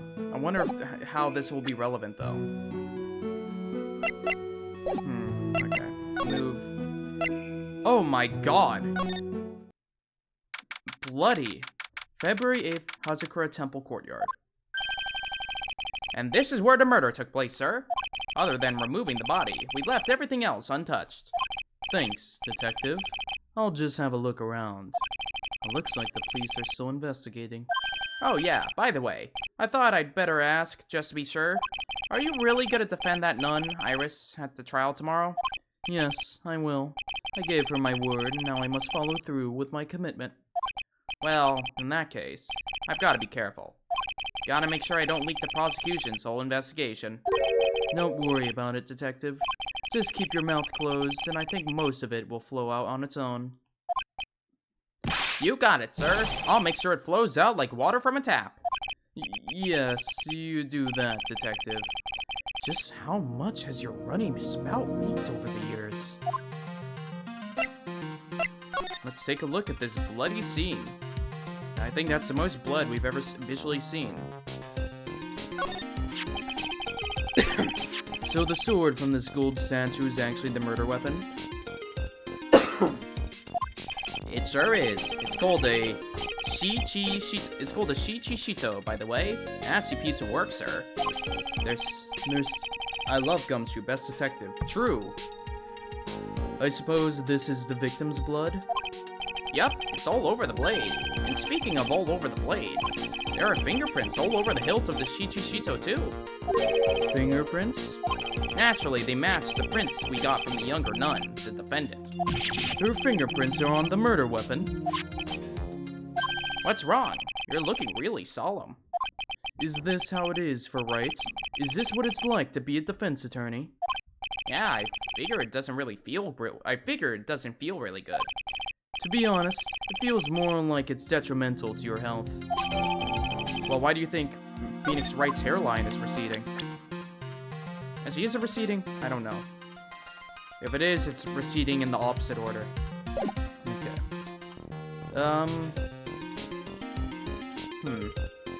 There's the staff. What's this? It looks like a wizard's staff. That belongs to the victim, Miss Elise Dunham. There's nothing strange or magical about it. Oh yeah, listen, this is just between us, okay, sir? Yes. What? This is top secret stuff. Don't tell anyone about this. Alright. The truth is, when I was a kid, I wanted to be a wizard. That's it? That's what you wanted to tell me? That's it. This staff was made from a very strong kind of wood. What about fingerprints? Were there any on it? Just the victims. Gumshoe wanted to be a wizard. Wizard Gumshoe. The main gate must be just over that stone wall. Ah, stone walls. I jumped over a few of those in my time. Most of them are good memories, but not at all. Detective, perhaps someone should introduce you to the concept of paucity of words. I don't know what that means. Ah, I just love skiing. Really? You don't, seem like the type. Well, what about sleds? Sleds? Nah, they're a little too kiddie, you know? Messes with my hard-boiled image. What's with the silence, Mr. Edgeworth? Is the world starting to go mad? Is there something we're missing here? There's path, staff, this. It's a lantern. I suppose they light it at night. There's something elegant about the light of a fire. At the end of each month, I always like to relax in my room by candlelight. Detective, can you not afford to pay your electricity bill? How did you know? I mean, maybe it's because you doctors pay at least like 5 times throughout the series. Minimum 5, probably more. Also, it seems like we've gone over everything. I guess, let's see. The victim is the famous picture book author, Miss Elise Dunham. Her entire past, up until she won that writing award last year, is a total mystery. It's hard to believe in this day and age you can still find people like that. The estimate time of death of the victim was between 10 and 11 p.m. on February 7th. The cause of death was blood loss resulting from a stab to the back by the murder weapon. The murder weapon? The victim was found skewered with a giant sword, sir. That's terrible. Yeah, but there's one strange thing. Yes? The victim's entire body was covered with bruises. The bruises are consistent with falling from the height of a 2-story building. A 2-story building? That would be about the same height as that room in front of us, correct? Hey, you're right. Way to go, Mr. Edgeworth.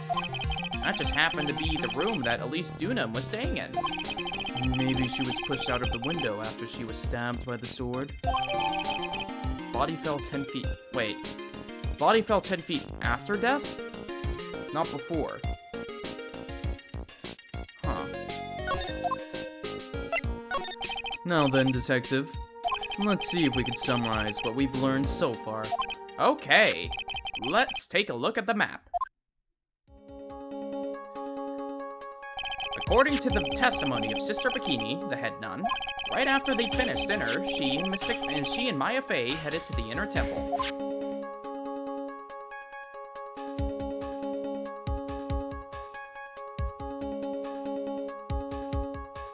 At 10 p.m., after ringing the bell for lights out, Iris went to the inner temple.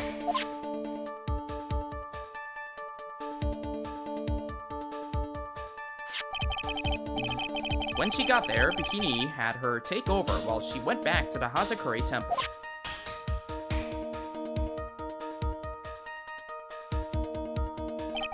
After taking a hot bath to soothe her back,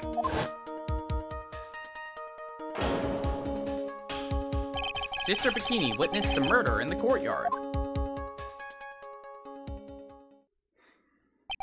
If you want more details, you should ask Bikini herself in the main hall. The inner temple, huh? I'd like some more information about that place. The trial begins tomorrow, but who's the prosecutor? I'm pretty sure it's that Godot guy, but nobody can get a hold of him, so they're looking for a replacement. What do you mean? It's really weird. All of a sudden, no one can reach him. I wonder if the rumors are true. Maybe since Mr. Wright caught a cold and won't be defending, he just lost interest. I intend to appear in court in the role of a defense attorney.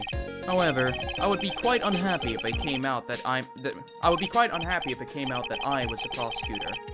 Yeah, I can see why, but I'm not the one you have to worry about. I think the real problem is gonna be that judge. Yes, he certainly would remember my face, even after such a long absence. That's why I requested that another judge preside over the trial tomorrow. We've only met each other once. There's a good chance he won't remember me at all. Yeah, but what about the prosecutor? Everyone in the prosecutor's office must know you. Wouldn't it be a problem if someone there made a big stink, sir? There's no need to worry. I pulled a few strings and arranged for a prosecutor of my own choosing. Wow, Mr. Edgeworth. I had no idea you had such powerful strings to pull. I'm Edgeworth. What is this inner temple that Maya was supposedly training at? According to Bikini, it's an old building they use for training the acolytes. It's on the other side of Dusky Bridge. The bridge that burned down, huh? Is there anything else on the other side of the bridge besides the inner temple? Nope, not a thing. Nothing? The other side is surrounded by cliffs on all sides. In a way, it's kind of like a little island out there. So the only thing there is the inner temple. I hear it's not the kind of place a person could survive in. Please be alright, Maya. Interesting. Maybe I should present some stuff to him. Let's see. Oh, so I think I might have already told you about this, but the truth is, when I was a little kid... You wanted to become a wizard, right? Hey, that's amazing! How did you know that? So, what do you think? I'd make a really great one, don't you think? We just had this conversation a little while ago, detective. This sword represents multiple branches that life can take. All ending is one. I've never heard that one. You know what I think about sometimes? What kind of life would I have had if I had to join the homicide division? So you think about that kind of thing too, huh? Of course I do. I think about it a lot. Me as a traffic cop, me as a detention officer, me as the Blue Badger. I guess he doesn't have any plans to leave the force. Okay.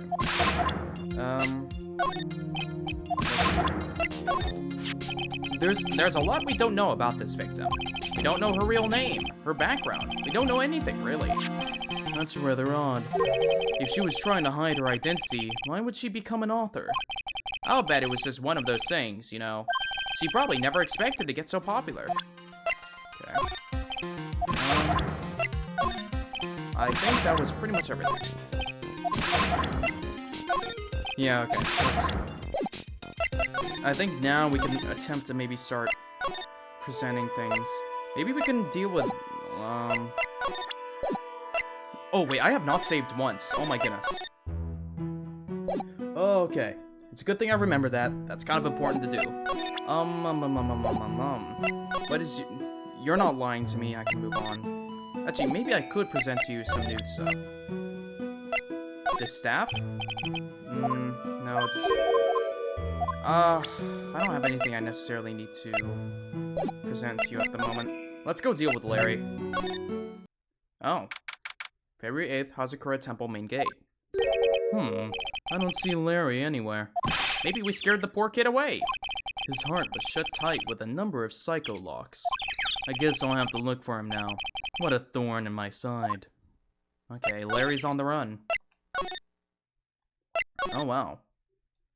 Is he, did he go further inside?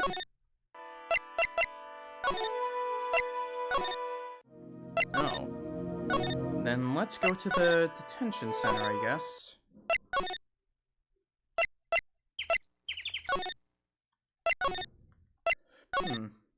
Oh. February 8th Detention Center Visitors Room. Oh, she's here. Okay. Ah, Mr. Edgeworth. I came back because I need to ask you a few more questions, if you don't mind.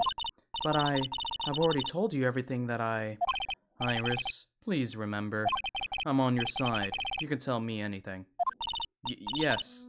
Thank you. I just finished speaking with the head nun of Hazakura Temple. She testified very clearly as to what happened. She said she saw you stab Miss Elise Dunham with a sword. And one other thing. She said that when Maya Fey began her training at the Inner Temple, you were there as well. What? When I spoke with you last, you claimed that you never went to the Inner Temple. And yet, Sister Bikini says she met you at the Inner Temple that very night. But I didn't go there. I didn't go to the Inner Temple last night. Looks like she's unwilling to tell me the whole truth. I wonder if I'll find the answer I'm looking for if I break those psycho locks. Alright. It's time. Take that! Oh my god! Edgeworth, take that! Take that! I was frightened. Since I have been handed this case, it is my duty to dig up all the answers. Understand? Yes, sir. The smallest flame can sometimes bathe a case in a whole new light. In my years in court, I've seen it happen over and over again. That's why I'm committed to searching until I have those answers. Now then, is it really true that you didn't go to the Inner Temple last night? Yes, I swear. I already told you that. Yes, you said you didn't go because you were frightened. That's right. If that's the case, then the obvious question is, what were you so afraid of? Iris, I wonder, is this what frightened you so much that you couldn't even leave your own room? Oh, would it have been the weather? That's the closest thing we have to go off of. Yeah, it would be the weather. Take that! Perhaps this is what you were afraid of. Huh? Ugh. Blast! I must be trying too hard to bluff. Please excuse me. I'm so not used to this role I've been assigned. No. Okay. Okay. If that's the case, then what were you so afraid of? Phoenix? Were you afraid of Phoenix? No. Okay, hold on. I might need to load a save here. I'm not quite. I should probably look over the evidence one more time before I go into this.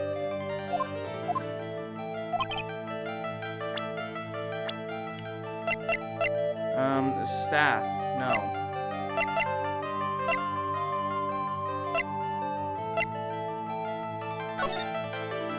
No, that wouldn't make sense to present. Looks like I still don't have enough information. I need to investigate further and gather some more evidence. What could she have been afraid of?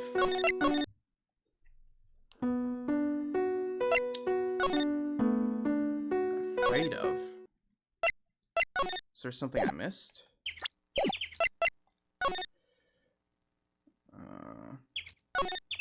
So this is the bridge Wright tried to cross? Pretty reckless, if you ask me. I'm amazed he survived the fall from up here. Yeah, he's one lucky guy, sir. Now I see how he manages to win his cases in court. Blind luck. I think dumb luck suits Wright just a bit better.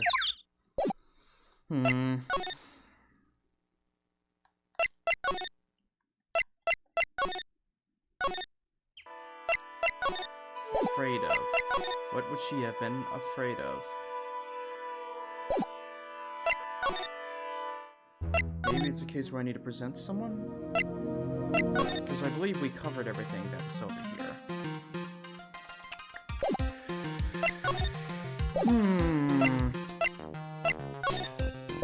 We might... I think I have all the evidence I need. Maybe I just need to think more clearly.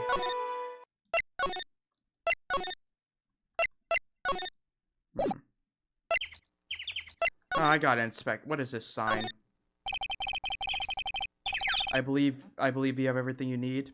Yeah, I'll go back and see. There's a little shack down that way called Heavenly Hall. A shack? It's like a rundown doghouse for losers that can't bear the freezing drafts of wind. Kinda reminds me of my apartment, sir.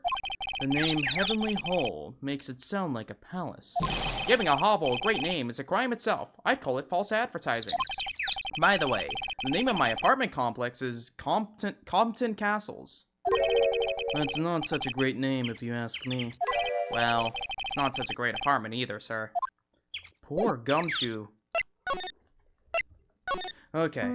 Alright, miss. What are you afraid of?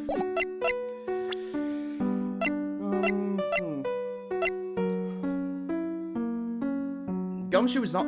Gumshoe living... I don't even know. What's worse than the worst? I don't think... Gumshoe is definitely not the king. He is a serf. He is a peasant in O-Block. Clearly. Okay. What is she afraid of? Would it be is she afraid of Larry?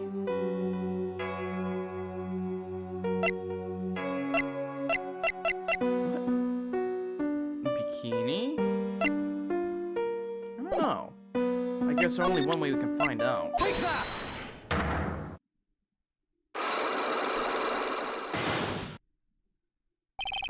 I'm gonna, no voices, I'm just gonna try to be careful. It is my duty to dig up all the answers to understand. I thought I did present Phoenix. Yeah, yes sir. The smallest flame can sometimes bathe the case in a whole new light. In my years in court, I've seen it happen over and over again. That's why I'm committed to searching until I have those answers. Now then, is it really true that you didn't go to the inner temple last night? You said you didn't go because you were frightened. Is this what you're frightened?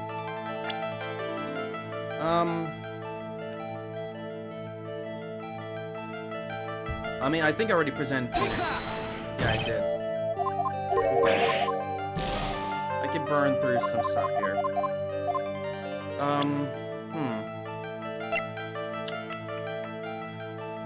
Larry? If for some reason my mind's telling me Larry, but if it's Larry, that... Take that! No. Okay, I don't think it wants me to present a person, because it's... Wait. If that's the case, then you... What were you afraid of? Yeah, I feel like if it was a person, they would specify it a bit more. Is this what frightened you so much you couldn't even leave your own room?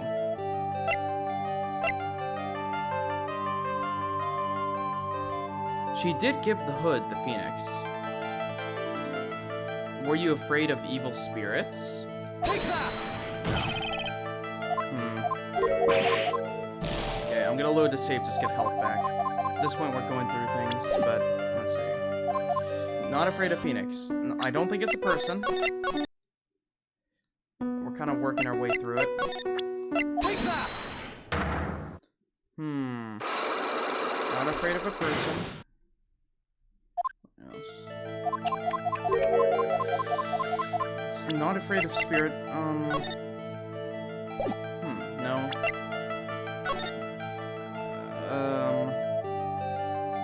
I doubt it. Let's see. I doubt she was afraid of her. I already presented the weather, because at first I'm like, maybe she was afraid of lightning. Oh, right, the blackmail! Take that! I feel like I should have thought of that first. I found this in the main hall. It is addressed to you. Ah, that's... Well, Iris. Why are you glaring at me like that? You're scared of the blackmailer who wrote this to you. Isn't that correct? Ah! Was it the evidence or the power of my glare that broke that lock? Oh well, I don't suppose it matters either way. But, Mr. Edgeworth? Yes? I thought that letter was just someone playing a prank on me. A prank? Well, yes. After all, even if I did have a secret, there's no one to tell it to if that would cause... Oh my god. There's no one to tell it to that would cause me any grief. Wrong. I wonder about that. Sister Bikini is like a mother to me. I would never hide anything from her. No, you may not have anything to hide under normal circumstances. However, last night was different. Unfortunately, I don't know the exact nature of your secret yet. However, whatever it is, there is one person you didn't want your secret told to. Well, it would have been her. Because she didn't know about the letter. Take that! Is it just possible maybe that you yourself have a deep, dark secret in your heart? Why do you say that? As they say, it takes one to know one. How could she know about that? Is she peering into my soul? It's true that there's a deep-seated darkness in my heart. However, the only way I can get rid of it is to fully uncover the truth. Okay, the truth behind my secret. One person you don't want your secret told to. Phoenix? I mean, it'll literally only be Bikini, Elise, or Phoenix.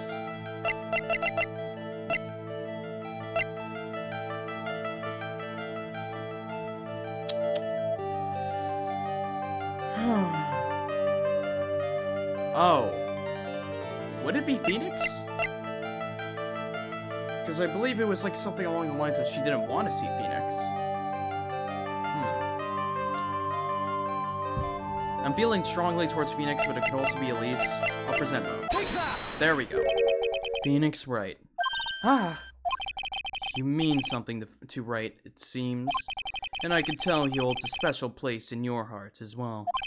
That's why you didn't want him, of all people, to know your deep, dark secret. Well, what do you have to say? I should have expected as much, especially from a friend of his.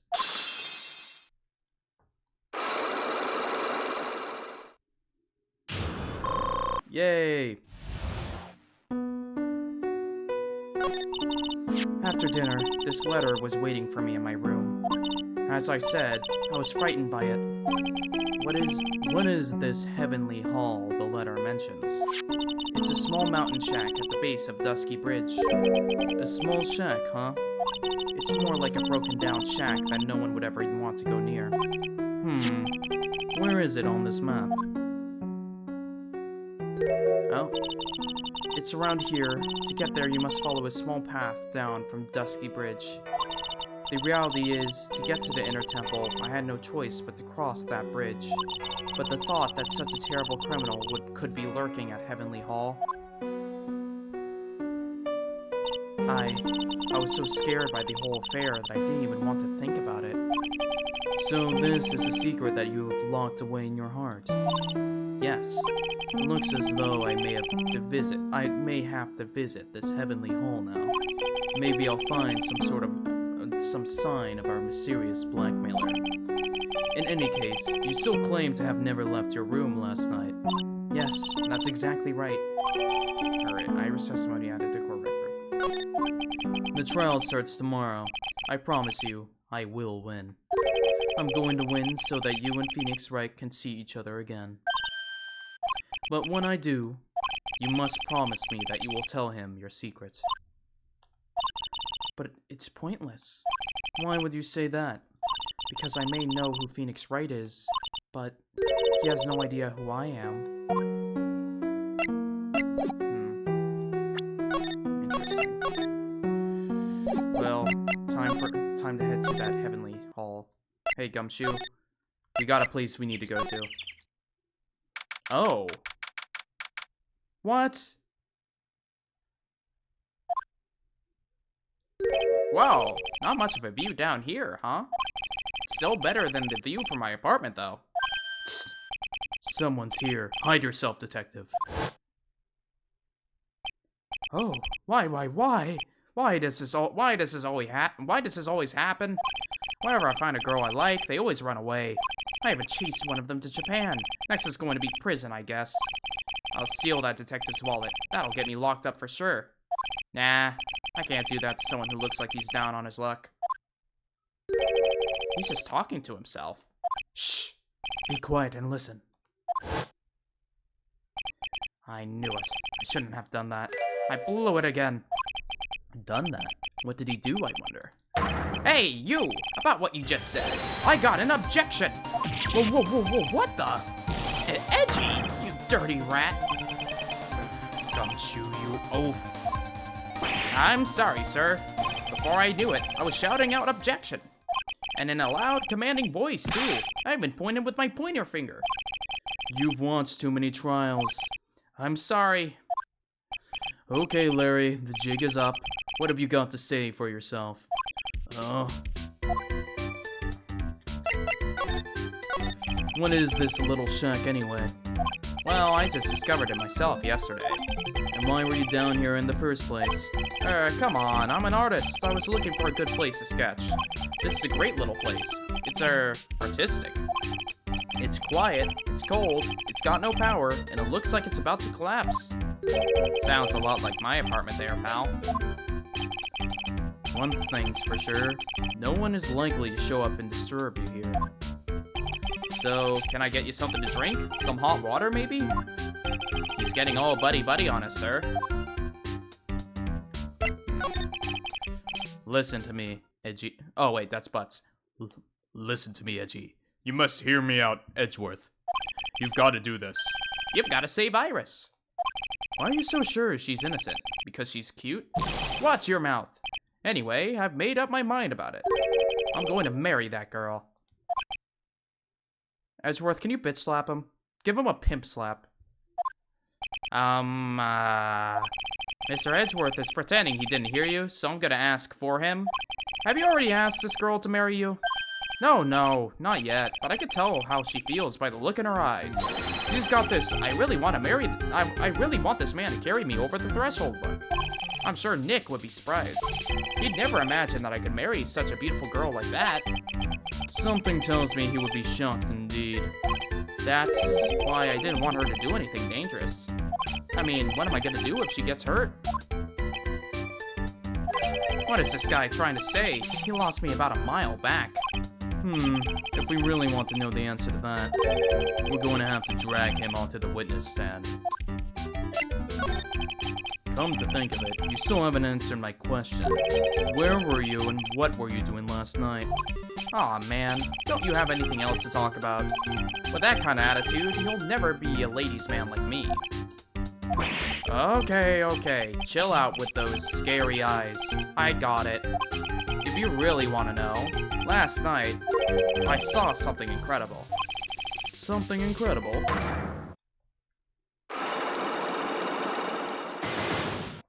You liar. Yeah, but let's not talk about that now. Let's talk about the good old days. What do you say? Come on, I'll pour you a nice cup of hot water. Why hasn't he realized that I absolutely despise talking about the good old days, especially with him? Okay, Larry. Actually, before I was about to immediately present. Have to go. Bye. Will you save the stream on YouTube? Yes, the stream will be on YouTube, so you can watch the VOD later here. So, you know, I'll be sure to have that up as soon as the stream is over with. Thank you very much for stopping by as well, and I hope you have a good rest of your day.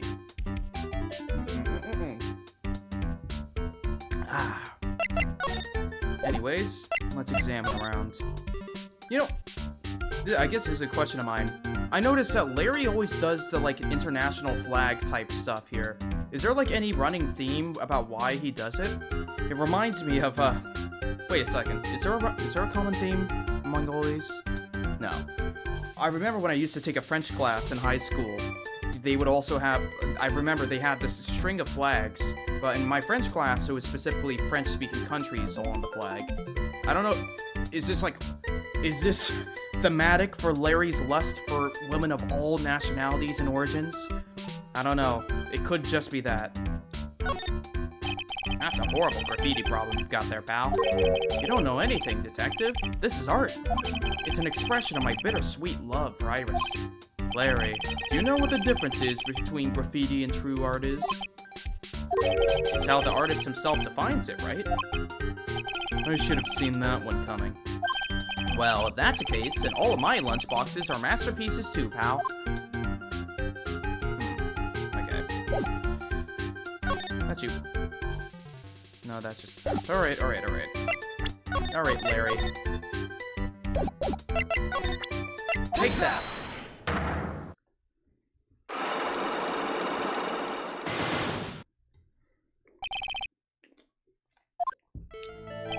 Alright, now you're going to tell me what you really saw last night. Whoa, you're really upset, aren't you, Edgy? Okay, I'll talk. Huh? That was a bit too easy. Yeah, anyway, it was awesome. Never seen anything like it. At around 10 o'clock last night, it started thundering. I'd been sleeping, not sure for how long. Suddenly, zing! You know, I feel like I've lost what my voice of Larry was. I think I remember I had him like, yo dude, what's going on? Yeah, it's me, Larry Butts. But now I'm kind of reducing him down. I feel like I notice characters where I have to voice him a lot. I take their more out there voices and kind of reduce them to be my normal voice, but just a little bit out there. Like Gumshoe, I do a bit more of a posh voice. That's not too hard on my throat. Dick Gumshoe, I do a bit of a high-pitched thing. But then you have like the judge where I have to go really deep. Or, you know, stuff like that. I feel like Larry is so on and off, though, as a character, that it's hard for me to really discern what he sounds like. I know what the dub of the anime has him like. He's like, yo, Nick, how's it going, man? That's how they do his voice. Suddenly, zing! The world in front of me went white. Like I'd just been slapped in the face by my old girlfriend, Naomi. And then, it was on fire. The bridge was on fire. Dusky Bridge caught on fire? Are you saying you saw it with your own eyes? Hey! Why are you giving me the evil eye? I'm telling the truth. There are still 3 psyche locks remaining. That means you're still trying to hide something. By the way, Larry, where were you when you saw that happen? Whoa, where are you saying? What do you mean? What do you mean, what do I mean? Just answer the question. I was in my own room, by the main hall. Where else would I be? As usual, you're as transparent as an empty jelly jar. The problem, I suspect, lies there. There? What do you mean, there? It's impossible for you to have to see lightning strike on Dusky Bridge from your room. Oh, is it the map? What? Oh, wait, were you at the temple? If you were at the temple, you couldn't have seen the lightning strike. Take that! This is a map of the area. Take a look around the vicinity of Hazakura Temple. What am I looking for? I think that should be fairly obvious. The main hole is surrounded by trees, and it's impossible to see the bridge from here. What? Why didn't you tell me that before? Well, how about it? How about what? Do you feel like talking now? About what? It looks like it won't be that easy after all. You leave me no choice. I'll have to move on to the next step. You weren't in your room at the temple, so then, where were you? You don't know that I wasn't in my room. So where was Larry, and why was he there? If I've read the situation up to this point correctly, the answer is fairly obvious. Very well then, let's test my theory. The place you witnessed lightning striking Dusky Bridge was here. The place you saw the lightning strike was from, naturally, Heavenly Hall. But why would I be hanging out in this old shack? It's freezing cold, there's no electricity, and it could fall apart at any minute. Larry, how do you know that anyway? How do you know there's no electricity? After all, it's not that dark yet. Uh-oh. In other words, you have just provided evidence to prove my theory. My theory that you've at least once in your life visited Heavenly Hall after sunset. I have to admit I'm impressed, Edgy. You're in a totally different league from Nick. That's nice. Now tell me, what were you doing at this cold little shack last night? That's what you might call affaire decor. I think you mean affaire decor. Could it be that you were waiting for someone? Oh no. You really are one scary guy, you know. I believe that last night you were waiting for this person to come meet you. Oh, were you the one who sent the blackmail? Take that! Oh my god. There's only one person you'd wait for in a horrible place like this, Larry. I told you before, don't call me Larry. The person you were waiting for was Iris. Oh, suddenly I feel cold all over, Edgy. No doubt because of my chilly glare. So you think I got the hots for Sister Iris, huh? Do you have some kind of evidence? You got something that proves I was waiting for her? Or are you just guessing? This is where I draw the line and end this ridiculous little game. Here's the evidence that proves you are waiting for Iris. Take that! Here's your evidence. You called her to this spot with a pathetic blackmail letter. Oh, hey, give that back. You're embarrassing me. What are you doing with that anyway? That's unimportant. I misjudged you, Larry. What do you mean? Taking advantage of a woman's frailty like that. You should be ashamed of yourself. Oh. First of all, what is this at the top of the letter? It says salutations here. Well, that's what it said in that book, Letter Writing for Dummies. You're not supposed to actually write that. That's where you're supposed to write, Dear Iris. Wow, I'm so sorry. He does not know how to write. Also, that's funny, Gumshoe just cooking... Oh, not Gumshoe. Edgeworth just cooking him for his lack of play. His lack of literature. So you were here in Heavenly Hall last night, weren't you, Larry? And you saw the lightning hit Dusky Bridge, didn't you? Sorry, Edgy. Sorry doesn't cut it, you scumbag. Threatening a young lady like that. Cool. Wait, hold on. What now, pal? What are you talking about? What threatening stuff? I'll tell you what, you tried to scare Iris by threatening to expose her secret, pal. What do you mean threaten? When did I threaten her? Unless you want your secret to be exposed. That sure sounds like a threat to me, pal. Blackmail, in fact. Give me a break, it's a love letter. Haven't you ever been in love? What did you just say? My love for her burned so hotly, it could melt all the snow on this mountain. Uh-oh? Then what is this secret you mentioned? Come on, Edgy. Don't you get it? I'm talking about the secret love between her and me. Obviously, she wouldn't want Old Lady Bikini to know about it, right? About our hot and sour, bittersweet love affair. Alright, then why did you send a love letter in a business-like manila envelope? Give me a break, it's not my fault I didn't have any other envelopes. Yeesh. Then why were you so quick to apologize, pal? It's cause Edgy gave me that scary look of his. You're a dumbass. What's wrong, Edgy? Why are you so quiet all of a sudden? That's it? That's what all those huge locks were about? I don't understand why you were so defensive. Well, I don't know either. I guess the thing is, you shouldn't expect too much from a guy like me. Hey, come on, don't let it get you down. But, Mr. Edgeworth, this guy is still hiding something. I know it. What do you mean, detective? Don't forget what this guy said just a minute ago. If you really want to know, last night, I saw something incredible. He's right. Larry. What? You're looking at me like a hungry dog that just found a bone. What was this something incredible you saw last night? You're going to tell me, Larry, one way or another. I already told you, didn't I? I saw lightning strike Dusky Bridge. Yes, and I believe it was an incredible sight you saw. But now that I think about it, something doesn't quite ring true. What doesn't? If that's all there is to your story, your heart wouldn't have had all those locks. Therefore, Larry, I do believe you saw something last night. Something more incredible than lightning. What? When? Where? Why? How? Hey, what do you think you're doing? If you hide anything from Mr. Edgeworth, I'll arrest you on the spot, pal. Oh, you gotta be kidding me, Larry. Oh my god. No! What's wrong, sir? Does this mean I have to do it all over again? Why are you glaring at me like I'm about to be hit by a bolt of lightning? I've just about had it with this Harley Quinn. If I really want to drag the truth out of him, I'll just have to drag him to the witness stand. Okay, so he's just like, you know what, forget it, I'll do it in court. And the court is where we shall be going.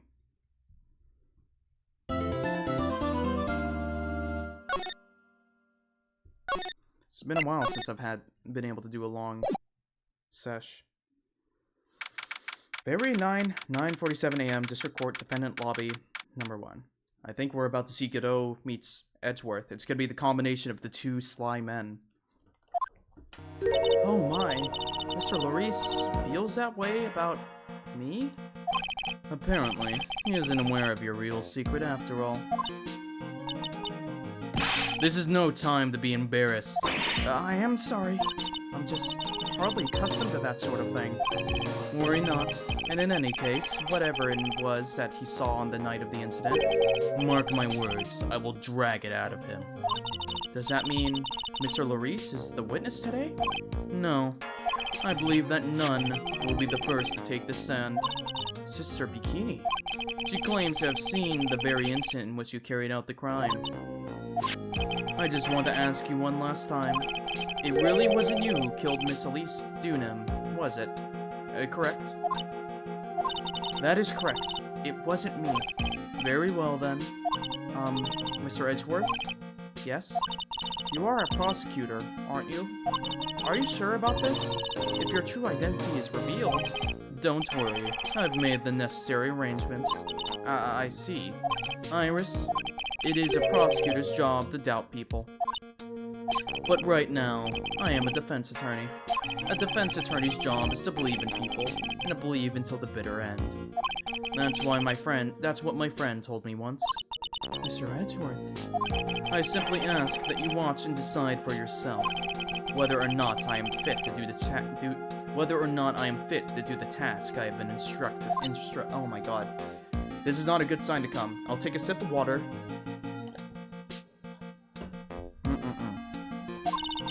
Very well, sir. I leave my defense in your capable hands. Okay. This is it, everyone. It's trial time.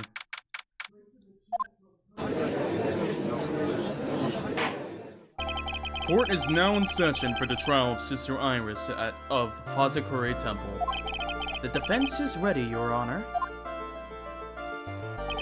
The defense does indeed appear to be ready.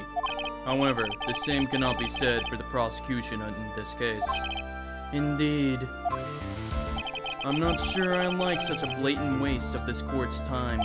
An empty prosecutor's chair can only mean that the prosecutor has no confidence in their ability to prove their case. It would seem this case is already over before it had a chance to begin. I am ready to announce my verdict at this time. This court finds the defendant. What? What? What? You're back? Oh, shit. The prosecution stands ready. And you are? Franziska von Karma, prosecuting prodigy. Von Karma, you say? Perchance, you wouldn't be of any relation to the legendary prosecutor Manfred von Karma. I can't believe it. Legends are a thing of the past. I am a von Karma, that is all. Upon a special request, I flew in today for the purpose of prosecuting this case. You did? Then you must be quite a big shot, eh? By the way, Mr. Edgeworth. Yes, Your Honor? I am almost certain that I've seen you somewhere before. Or am I just imagining things? You look very much like a prosecutor I met once. I believe you are imagining things, Your Honor. Miss Von Karma, do you have anything to say? There is no such weakling as this man among those... oh my god. There is no such weaklings as this man among those of the prosecutor's office. There isn't? But I'm sure once before in the school... Ah! I told you, there is no such weakling. What is that? A whip? I'm not sure I care for such a thing in my courtroom. But bailiff, remove that whip at... Hold it! I have no objections to the whip. You don't? The prosecution can wield a whip or drink 17 cups of coffee, but there is only one truth. That is what I stand here to prove today.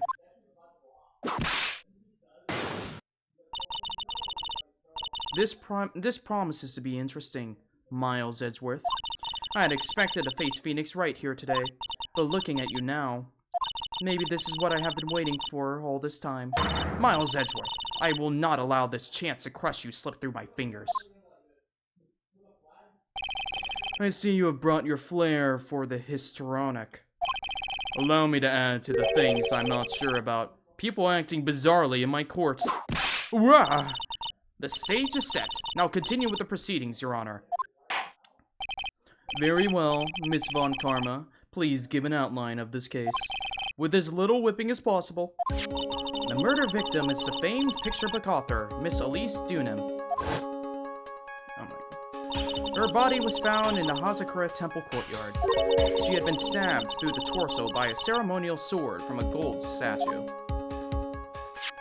The sword in this picture is the weapon in question, correct? Very well. The court accepts this photo of the crime scene. There is no mistake. There is no mistake. This was the doing of Sister Iris. After all, there is a witness to her crime. Very well. Please bring this witness to the stand. And so it begins, my first and last trial as a defense attorney.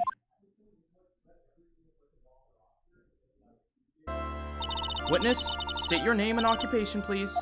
Well, hold on here. I'm not sure about being not so... Oh my god. I'm not sure about being not sure if I care for this at all. Witness, please stand up nice and straight. If I recall correctly, there are a few milk crates in the defendant's lobby for a back pain-plagued witness. Bailiff, fetch a crate for this poor lady, please.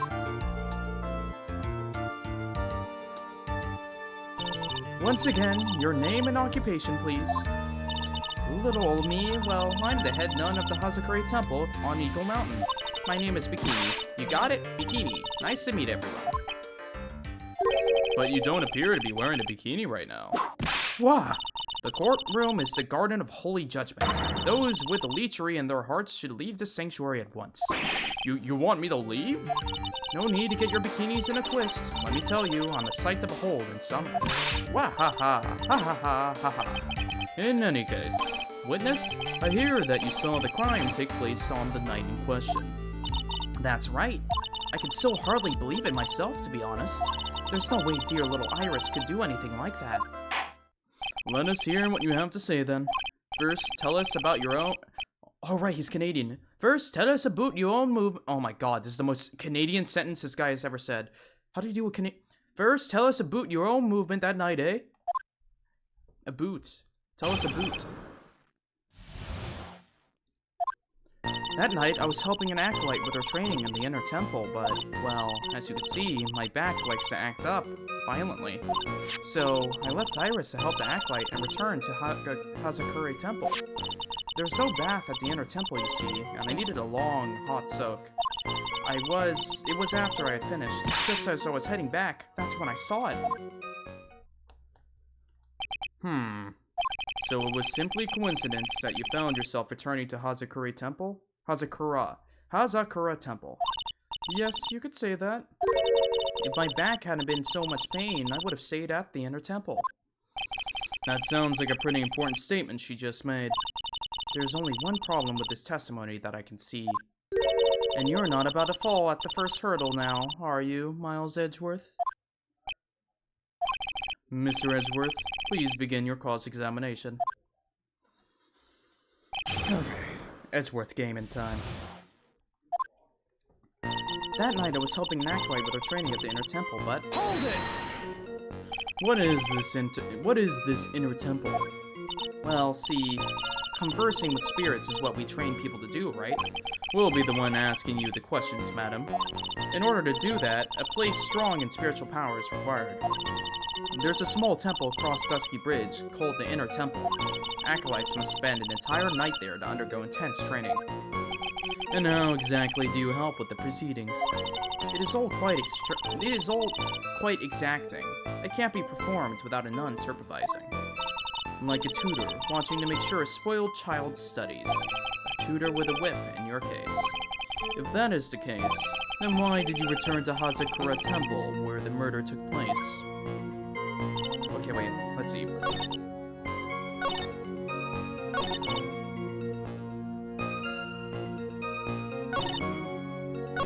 Hold it! Interesting. The crime took place in the courtyard, correct? When you go from my room to the main hall, you have to take a winding hallway from which you can see the courtyard. That's right. In other words, it was pure coincidence that the witness saw the crime taking place before her eyes. There is no complicated setup in this case. That certainly seems to be true. There is indeed only one problem with this testimony.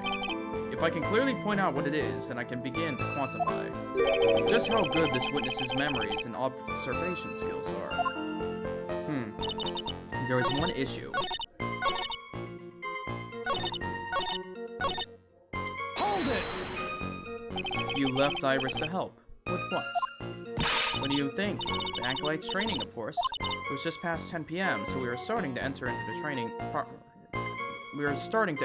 training exercises proper. Wasn't it your place? Okay, you know, hold on. I need a stretch. I realize I need to use the bathroom real quick. Hold on. I think I have some... Not making some pizza. It would be changing this to...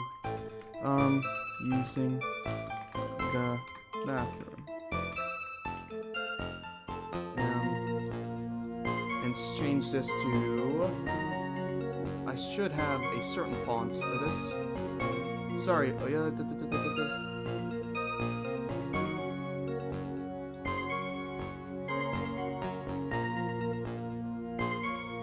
I'll do that.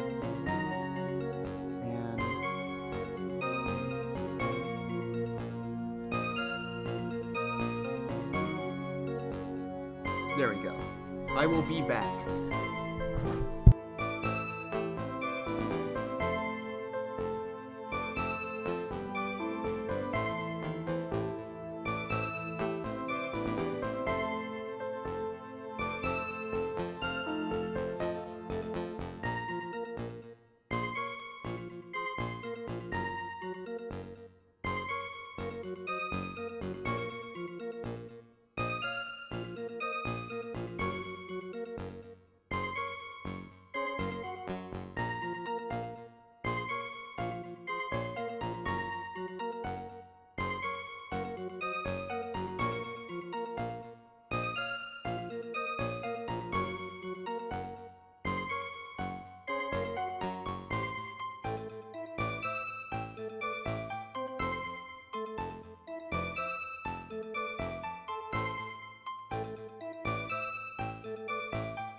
I am back. Hold on. Take a sit down. Alright. Take off this little bathroom break thingy. Hold on.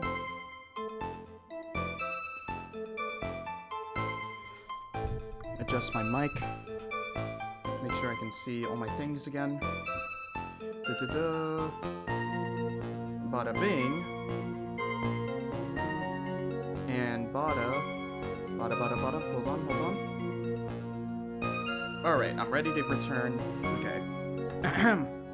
Wasn't it your place to remain with the disciple? Well, the job is simply to watch over the acolytes so that they don't pass away. Just to confirm this point again, that night, you met Iris in the inner temple, correct? Yes. She's a gentle, honest girl. She's never once failed to follow my directions.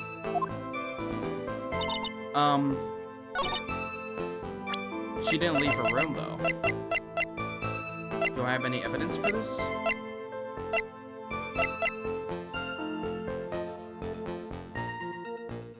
Oh, yeah.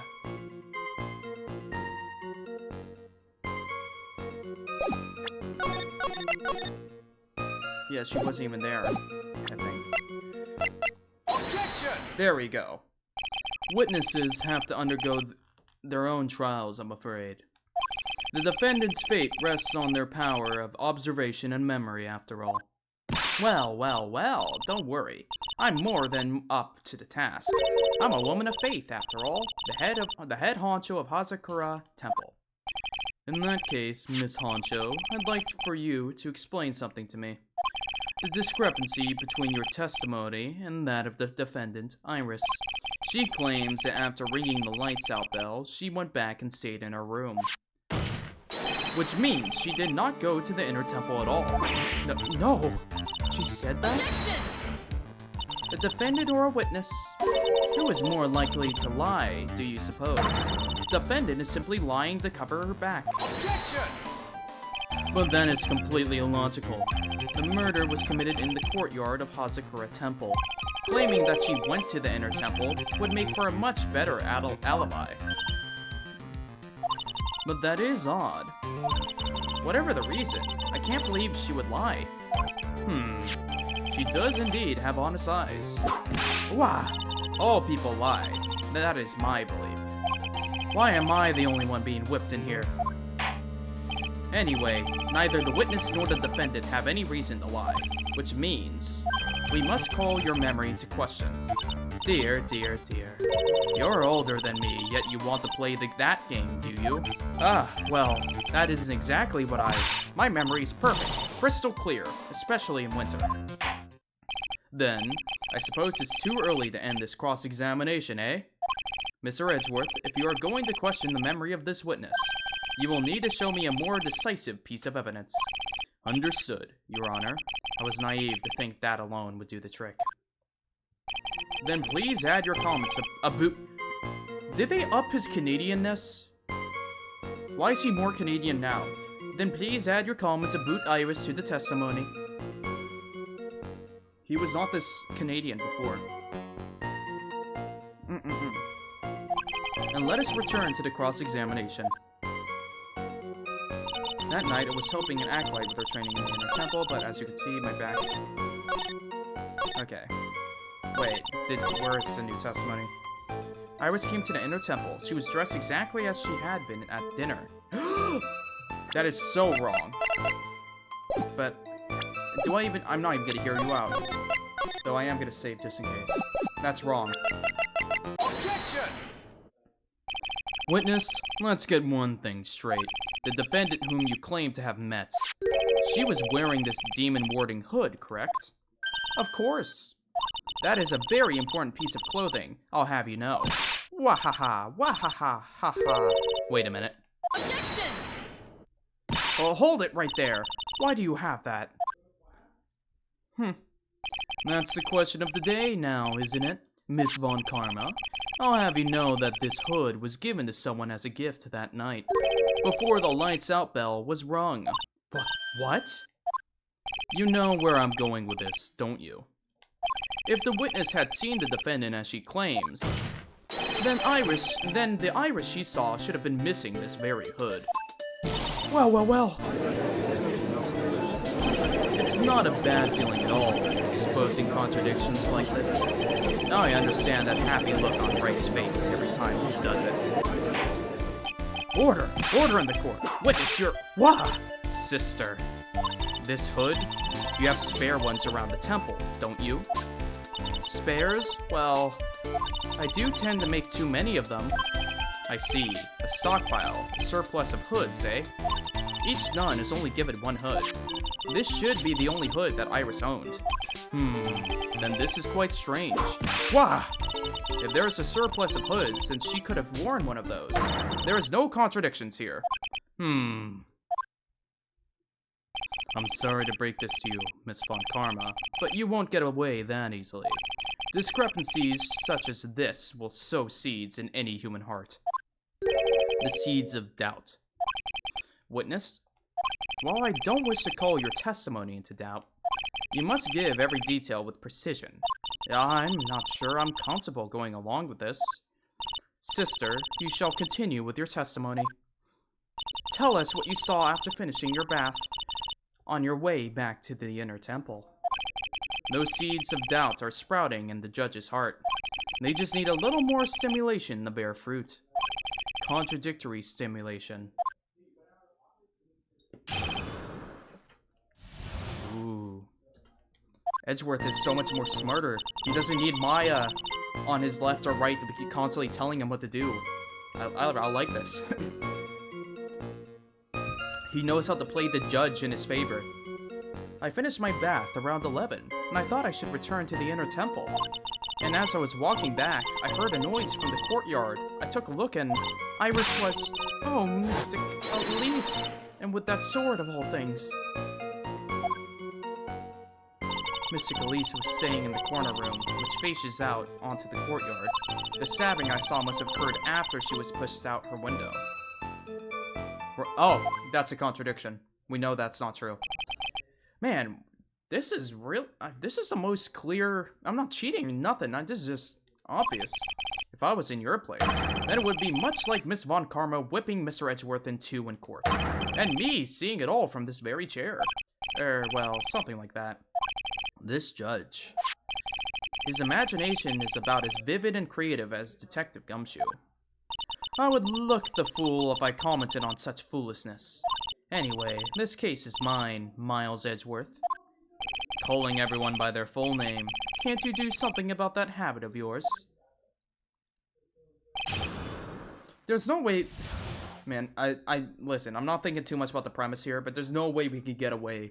Like, there has to be some, like, what do they call it? A court log? In court, there is a stenographer? Someone who is logging all the spoken words of the court and putting it into a transcript. Just saying the word Miles Edgeworth, like, anyone with, like, a brain, which I guess might be missing in the Phoenix Wright world, would be able to see, the defendant is Miles Edgeworth. I wonder who else has that name. Anyways. I finished my bath around— oh, yeah. No, okay, save here. No, where's the autopsy? Caused loss of blood from stabbing back. Body fell 10 feet after death. Objection! Impressive logic. That's what I'd like to say, anyway. Oh, please, do. My brain is something else, especially in winter. However, I think you are overlooking one thing. Miss Von Karma, would you be so kind as to take another look at the autopsy report? I guess we just have to assume they're lacking in security or something. I mean, they did say the reason why they're able to get away with it is they said something along the lines of, if Tigre, whatever, is able to pretend to be Phoenix Wright and get away with it, then Edgeworth totally can get away with it as well. And he can also pull strings to make it even more hidden than it already is. Though, I mean, like, yeah. I think the reason why we have Von Karma here, as well as the prosecutor, is because he knows she won't narc. He knows that Von Karma will probably just be interested in taking him down, and is, like, willing to play along with the game. Anyways, Miss Von Karma, would you be so kind as to take another look at the autopsy report? The autopsy report? The victim did fall from a height of 10 feet. However, this fall was after she was killed. Ah, that's right. It says after death right here. The scene the witness claims to have seen is contradictory. If the defendant stabbed and killed the victim there in the courtyard, how did the victim then go on to take a 10-foot fall? Ah! Order! Order! The victim was killed and then fell? If that is the case, then the victim must have been killed in her room. Don't you agree? That is the logical conclusion. Yes, that's right. The victim must have been stabbed by the defendant in her own room. And then she was thrown out of her window below down to... Oh my god. And she was then thrown out of her window down into the courtyard below.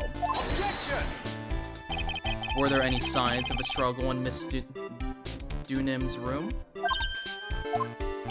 She was stabbed with a sword. That would leave a blood stain, wouldn't you agree?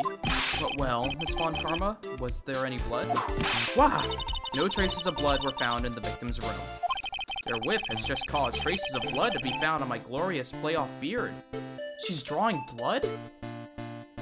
She's like actually violently assaulting people. However, if there was no blood in the room, then your claim that... Wow! I'm sure there's no need for me to go over this, as I'm sure Your Honor is well aware of when a stab wound produces the most blood. When it produces the most blood, very little blood is actually lost at the moment of a blade's insertion.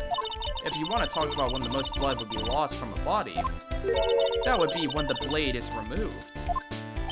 Indeed, with the weapon still in place, it acts like a lid on the wound. That's true. With the weapon still in the body, there wouldn't be much bleeding. A perfectly reasonable line of thinking. We have come to a conclusion then. The victim was thrown out the window with the sword still in place. This removes all of the contradictions. I don't know about that one. Order, order, order. I must admit that this is a probable version of events. I'd expect no less from Franziska von Karma. She locates and takes control of every vital point. It seems that we need a clearer testimony from the witness. Remove all supposition on your part and tell us only the facts, please. Witness, please, remain standing on the crate. Don't go selling me short now. The weight of winter snow has bent me out of shape, especially my back and my mood. Sister, please, give us your testimony. I will give you a vigorous massage once we are finished here. With the whip? Oh boy. Alright, alright.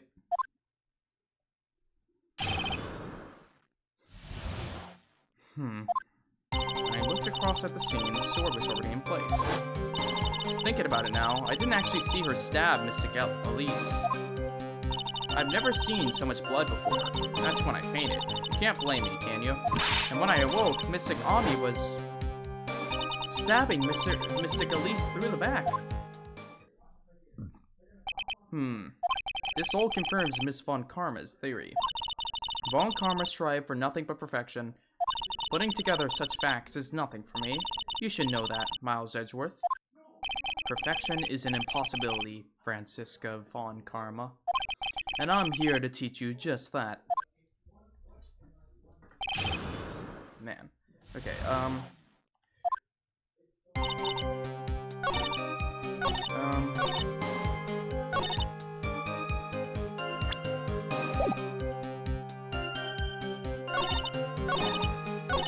do I have a picture?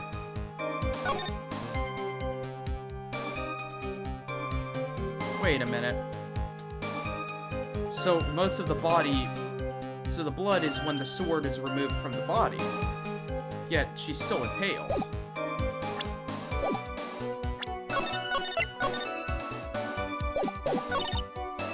Think about it, I didn't actually...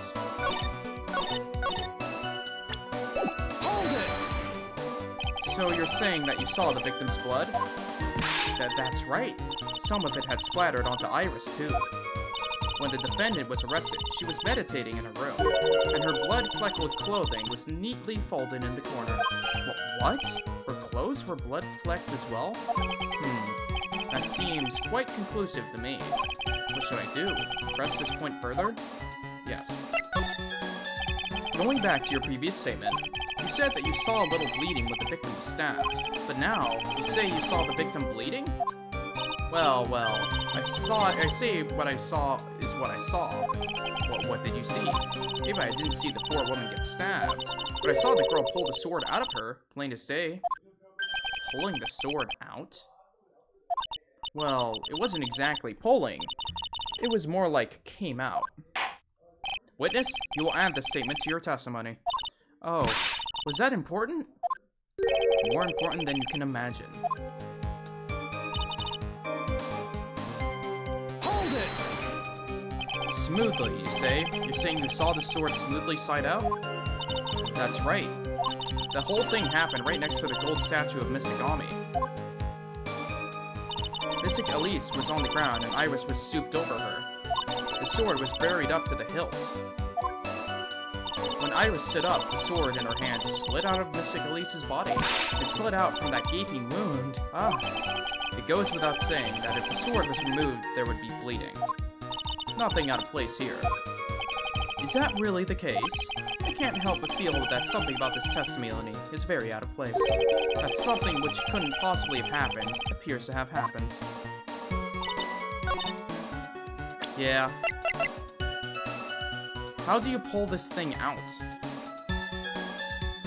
Actually, I guess the better question would be...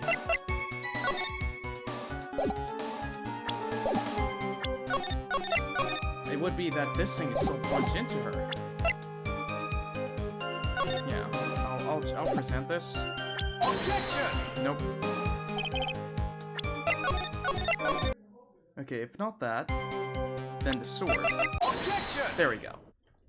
Sister Bikini, you are a reliable witness. At least, I'd like to think so. But there are too many contradictions here. What do you mean? You make it sound as though I'm a liar. But you're a handsome young man, so I'll forgive you. What contradictions are you talking about? In the scene that the witness claims to have seen, the weapon was thrust up to the hilt into the victim. Furthermore, the killer withdrew the weapon smoothly from the body. However, both of these are complete impossibilities. Do you see how the sword is shaped? What do you mean? Please explain Explain yourself. To start with, do you think it would be possible to stab someone to the hilt with this? No matter how I look at the defendant, she doesn't appear strong enough for that. Objection! Doesn't appear? What meaningless dribble. I, too, may appear to be weak and frail, but I can crush men under my heel and make them weep, should I choose. The objection stands. I wept a little back there, I must admit. Objection! That isn't the only issue here. If this sword was surely stabbed into the body up to the hilt, well, just look at all the branches on it. It certainly wouldn't come out smoothly. That's... We also have the problem of the amount of bleeding. It's true that when a blade is left in the body, it acts as a plug of sorts. However, when the weapon is shaped like this, it's an entirely different story. The wound would be too large for the blade to completely stop the bleeding. Objection! That's nothing more than a conjecture. In reality, the victim was stabbed with the shichishito. Even a weapon of this nature may still sometimes slide out smoothly, and may still sometimes stop the blood loss. Objection! I'm not finished. There is still one more conclusive contradiction. You've still got more? This one is simple. If this sword really was thrust all the way to the hilt, why is there only blood on the tip of it? Damn, Edgeworth is doing really good as the defendant. If this witness is telling the truth, then there should be blood along the entire length of the sword. No! Order! Wow! Bravo, Miles Edgeworth. Raising this many contradictions from a single piece of evidence. All the other attorneys I know can maybe manage one, if that. But what does this all mean? You have proven contradictions regarding the murder weapon, but having come this far, there can only be one answer. And that is... the weapon used to kill the victim was not the Shichishito. What? A foolishly foolish idea born from the foolish mind of a foolhardy foolish fool. Let's examine this again. What was it that made us think this sword was the murder weapon? Well... it's because Mystic Ami was holding it. Exactly. However, if we reflect on this, that is the only basis we have to assume such a thing. The impression left by the scene was just too strong. That is what influenced us. It influenced us to believe that the Shichishito was the murder weapon. Order, order, order. Wow! So maybe the Shichishito was not the murder weapon. Even if that is the case, it changes nothing, Miles Edgeworth. The sister here saw everything. She saw the defendant stab the victim with a sword-like object. That's true. Your response, Mr. Edgeworth? If that is so, I would like the prosecution to answer the obvious question it raises. The obvious question? Yes, namely, where did the real murder weapon disappear to? Damn, Edgeworth is using the reverse. He's saying, hey, prosecution, you present some evidence. The burden of proof is on you. It goes without saying that the police searched the main hall and the surrounding areas. Perhaps the prosecution can enlighten us as to if a sword-like object was found. That's... Answer the question, Miss Von Karma. No evidence of that kind was found. Damn. Another mystery to throw onto the pile. A trial without a murder weapon is a tricky beast. Excuse me, could I say something? I just remembered something, actually. What is it, sister? I was just thinking. It's possible that just maybe what actually happened was it was just over there. What exactly are you going on about here? The murder weapon, I mean. Maybe. I think I might know where the sword was disposed of. You what? Well then. I think we need to hear testimony from you one more time, sister. Impossible.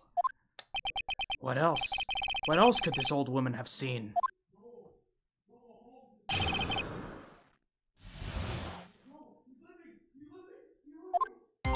I saw the murder at around 11 p.m. And after asking that it be reported, I went out to the main gate. And there I saw tracks. Tracks that indicate the snowmobile had been used. It takes 15 minutes to walk the Dusky Bridge, but less than 5 using one of those. Maybe they threw the weapon into Eagle River and came back while I was knocked out? Iris could have done that. She can drive the snowmobile after all. Huh. Witness, please tell us everything you know right away next time. Well, I'm not in the best of shape. With my back and my age, you know. Quite. There were indeed snowmobile tracks in front of the main gate. Here is a photograph. But there were also a snowmobile, eh? I see. Well, it certainly is an interesting theory. The tracks begin in front of Hazakura Temple and run all the way to Dusky Bridge. And that solves your pesky little problem, yes? The Eagle River's The Eagle River's current is quite swift, meaning that it doesn't freeze over in winter, making it the perfect place to dispose of the murder weapon. Did you really go to the river to dispose of the murder weapon? Mr. Edgeworth, your cross-examination, please. Interesting. Very interesting.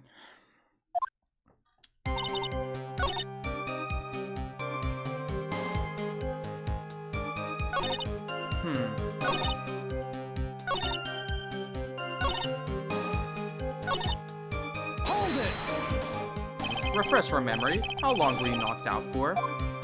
Like I said, somewhere between 10 to 20 minutes. It's possible to get to the bridge and back in 10 minutes using the snowmobile. I have to concede that it's more than enough time. Is that all you wish to concede, Miles Edgeworth?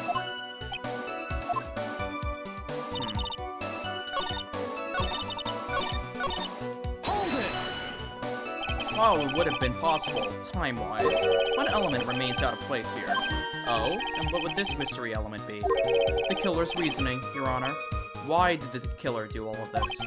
Why go to the Eagle River to dispose of the murder weapon when there are other methods? Too many unanswered questions. Your response, Miss Von Karma? Wah!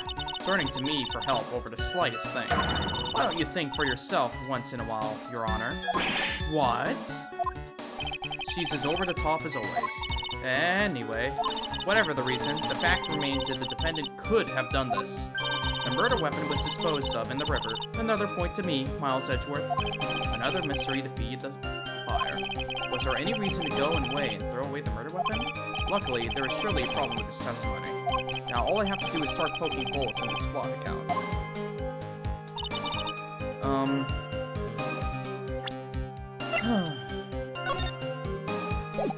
Wouldn't Larry have seen something like this?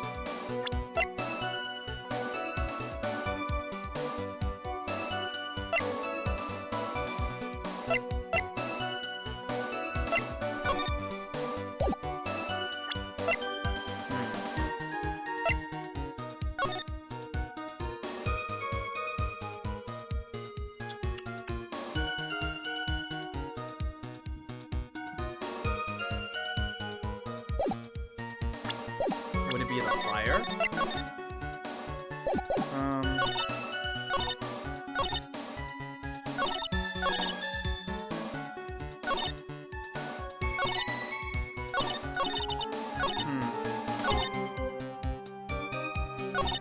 You went to the main gate? You asked Phoenix Wright to report the crime, correct? Right, the one who trampled me. It seems she's the type to hold a grudge. There isn't a phone in the main hall, so I sent him to the bridge.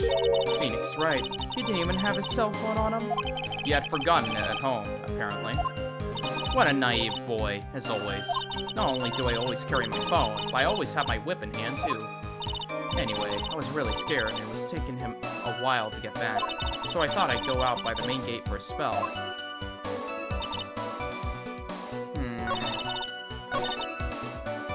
Interesting.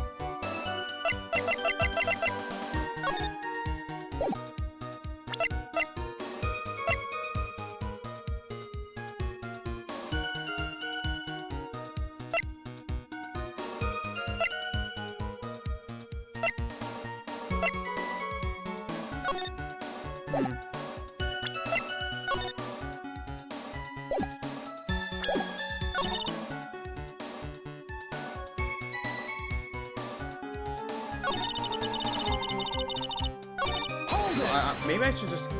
Let's see. Let me go through all the dialogue that I may miss.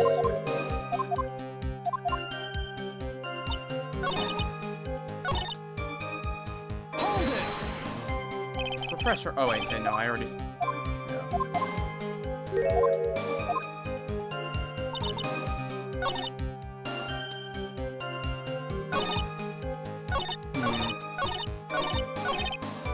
Was there any reason to go and throw away the murder weapon? I remember this segment. Now all I have to do is start poking holes in this flawed account. Huh. I spent a lot of time on it. This is a bit weird. The problem is, well, it's not a problem per se, but there's so many mysteries to work with, it's hard to identify any individual one. Like, for example, I feel like Larry would have been keeping an eye out for it.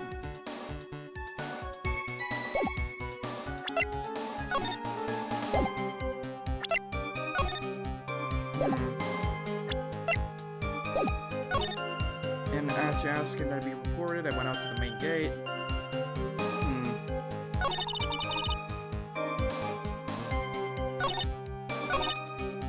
Oh, okay, let me go one by one.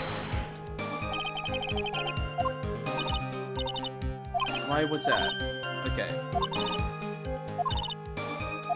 At 11, I decided to leave the temple. Okay, that part's fine. Hold it! You asked Phoenix Wright to report the crime.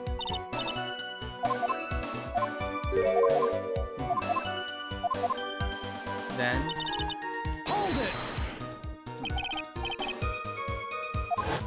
there was a snowmobile. That's it. That's the only one we have. It'll run no matter how much snow falls. Now, you're certain the snowmobile was there at the main gate when you arrived? Okay.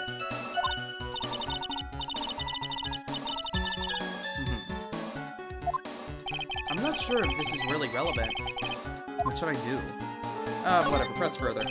I need answers to every possible doubt. The snowmobile in question, was it so warm at that time? Huh? What do you mean? What do you mean? What do you mean, eh? What do you mean, Miles Edgeworth? I'm playing to a slow crowd here. It goes without saying that using a snowmobile will heat its engine.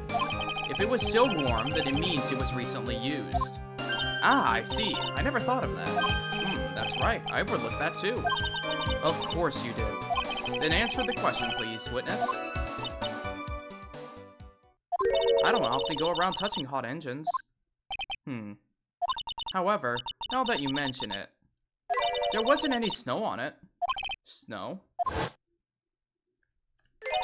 Yes, for some reason, only the snowmobile wasn't covered in snow. I think that means it was hot.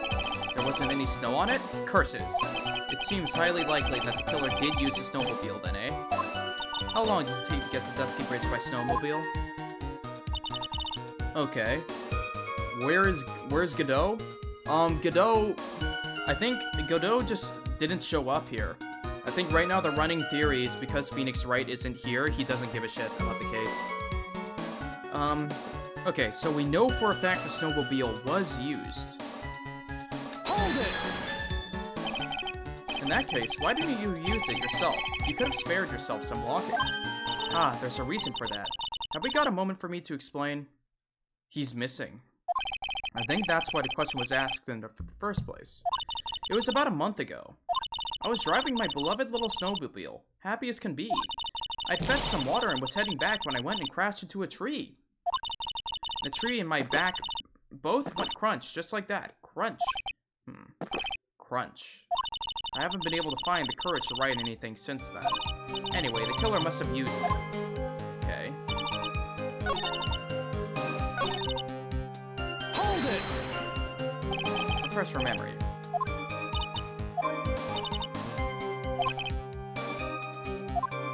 Okay.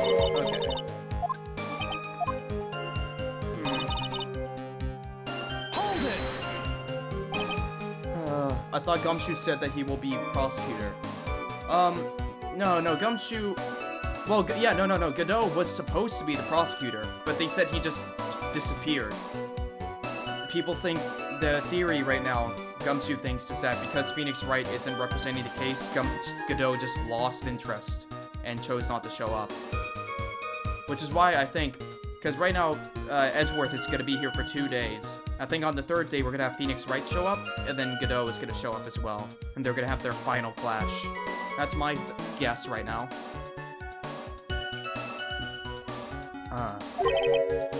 Oh? Why?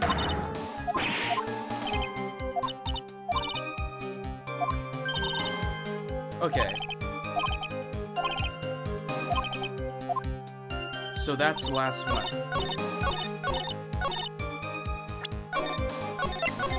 It's just a question of why.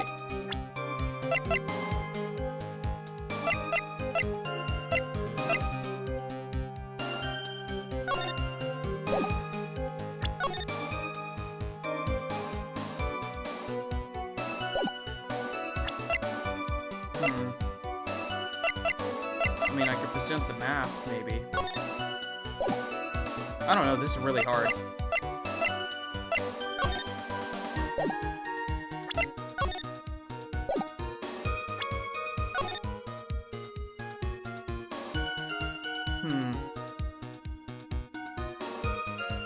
Wait, but there's footsteps. Why?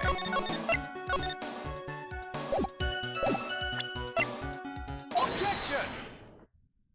I admit this photograph proves something. Oh, it proves that the snowmobile was used on the night of the murder. You finally accepted the inevitable, it seems, Miles Edgeworth. However, if what the witness says is true, then why is there only one set of tracks? What do you mean? Iris left Hazakura Temple, threw the weapon into the river, and then returned. If this was the case, then naturally there should be two sets of tracks in the snow. Those from heading out to the bridge, and those from coming back. Ah, you're right. You are forgetting one thing, Miles Edgeworth. On the night of the murder, it was snowing. The tracks leading to the bridge were erased by snowfall. This removes your precious contradiction now, doesn't it? I see. While she was at the river, the snow stopped, leaving just the return tracks in the snow. It wasn't snowing anymore. What do you have to say now, Miles Edgeworth? Is there a flaw in her theory? Yes. Yeah, well, it wasn't snowing anymore.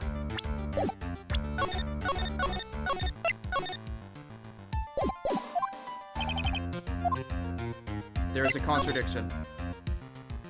The tracks to the river were covered by snow? What a nice theory. However, Miss Von Karma, that is impossible. Would you care to explain?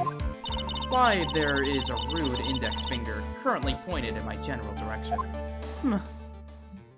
No need. The evidence will do all of the talking for me. On the night of the murder, the killer went to and returned from Dusky Bridge. In order to dispose of the murder weapon, the outgoing tracks were erased by snow. Or so claims Miss Von Karma. Mr. Edgeworth, present your evidence to the contrary, eh? Evidence that the outgoing tracks were not covered by snow. Here you go, Your Honor. Witness, please tell us again what time it was when you witnessed the crime. Like I said, it was around 11. Of course, this means that the weapon was thrown away after that time, correct?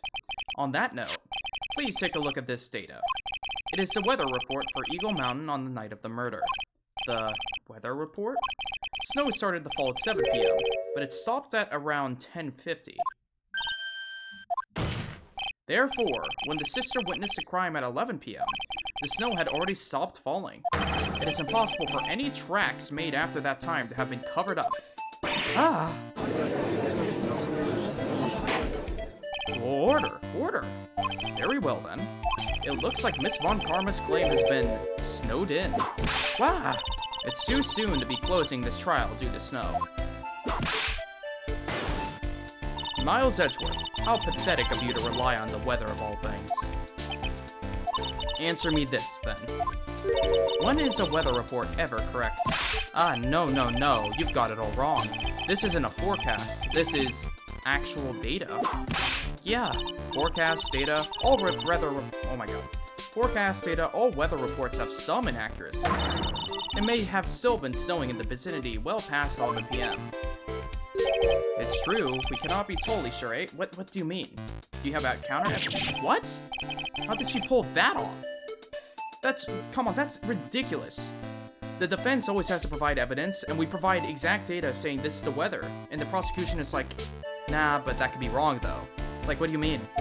It had stopped snowing at Hazakura Temple when the murder took place. You need to provide conclusive evidence of this. I've come this far, there's no turning back now. Very well. I, too, cannot allow any doubt to remain concerning this testimony. Ha! You can't back down, can you? Such a perfectionist, Miles Edgeworth. Very well then, Mr. Edgeworth. Oh boy. Where is your evidence that it had already stopped snowing when the victim was killed?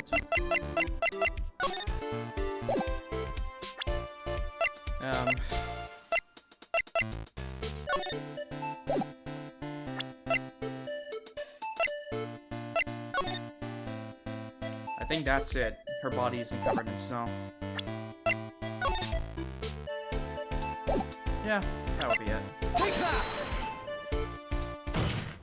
Ultimately, it all comes down to one point. That being, whether or not it was snowing in that courtyard where the victim was stabbed. That's right, but proving that is incredibly easy.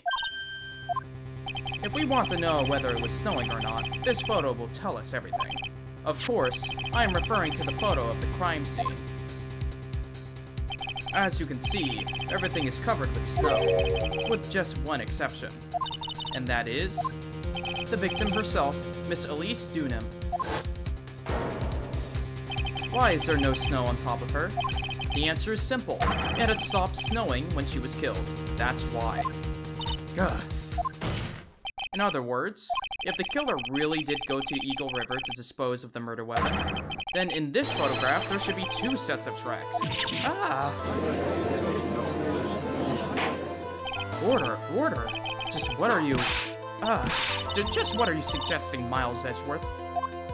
To be honest, I'm not entirely sure myself, but this is simply what all of the facts point to. That night, someone used a snowmobile to leave Hazakura Temple. From the tracks left, it can be understood that they were heading for Dusky Bridge. At that time, it was still snowing. Of course it was, because those tracks were erased by snow. Then, when this person returned to Hazakura Temple, the snow had stopped. Thus, the return tracks remained.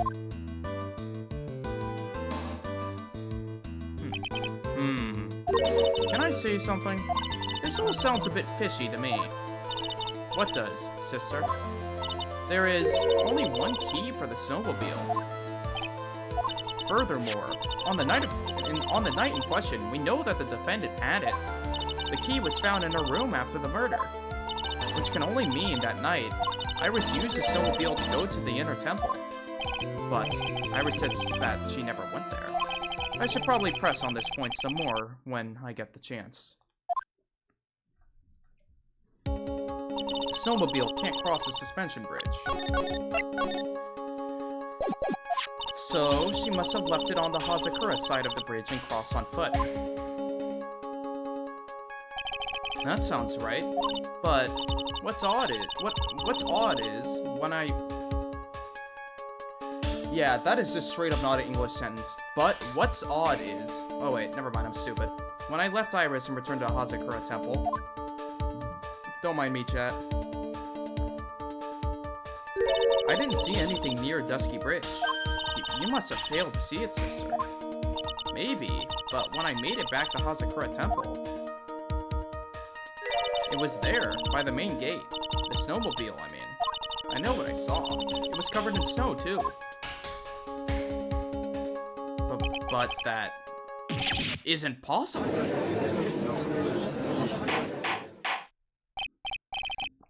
Order in the court. What does this all mean? So then, what was the snowmobile used for? It wasn't taken by the defendant when she went to the inner temple. If it had been, then the witness couldn't possibly have seen it by the gate. Furthermore, it wasn't used by the killer to dispose of the murder weapon. If that were the case, there would be 2 sets of tracks in this photo. All we know is this. After it stopped snowing, someone used the snowmobile to return to Hazakura Temple. I never thought a simple snowmobile could cause so much trouble. I think we've learned all we can from this witness. Yep, it's time for Larry. Yes, I've nothing more to add. Oh boy. I've told you everything that I know. But then, that still leaves us with the same problem. If only there was someone, a witness who could testify to having seen the snowmobile. A witness, huh? Was there no one out walking perhaps near Dusky Bridge on that night?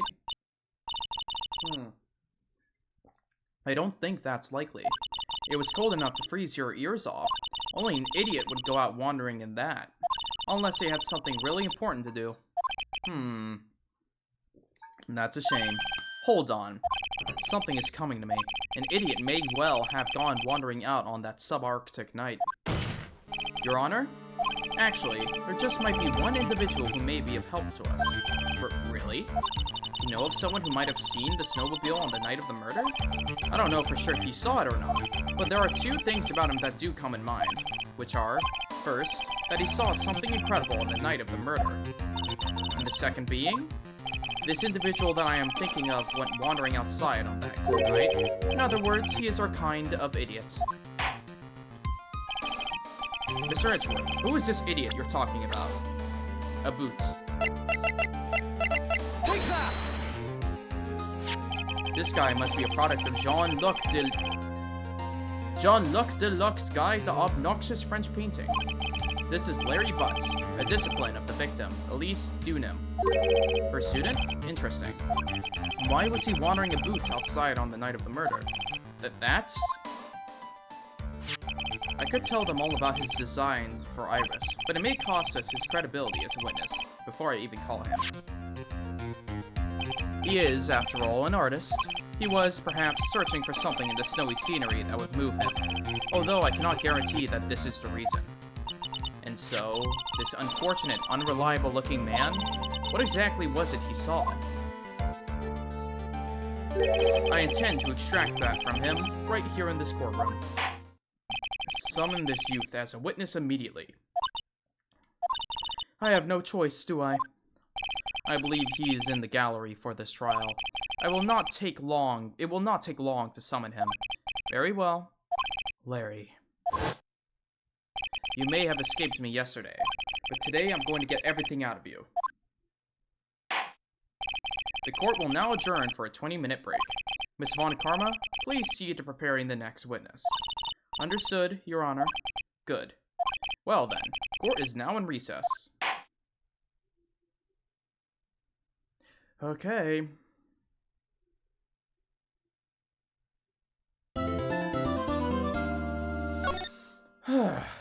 I want to finish at least this part of the trial. Oh boy. Is this gonna be a whole nother hour worth of trialing? Because I was thinking my plan would be finish finish the day 1 investigation and day 1 trial, and then follow up in the next stream with the middle half, and then the 3rd stream for the 3rd act. Does that make sense? I imagine then that we have some stuff, hopefully. Let's see. Let's see here. You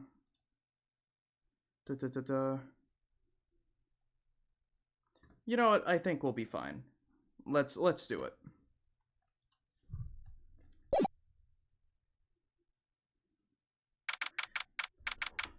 Yeah. February 9th, 11:15 a.m., District Court, Defendant Lobby Number 1. Excuse me, Mr. Edgeworth? I'm not really sure what to say. Iris, we only have 20 minutes. There are 2 things which I need to ask you before we reconvene.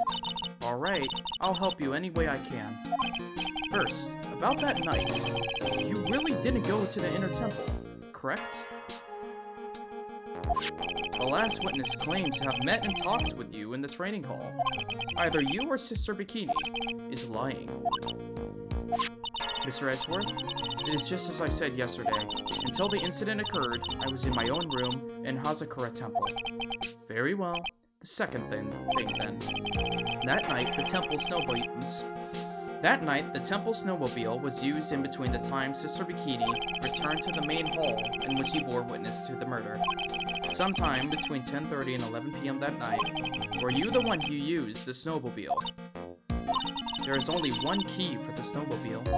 The only person who could have used it was me. So it was you.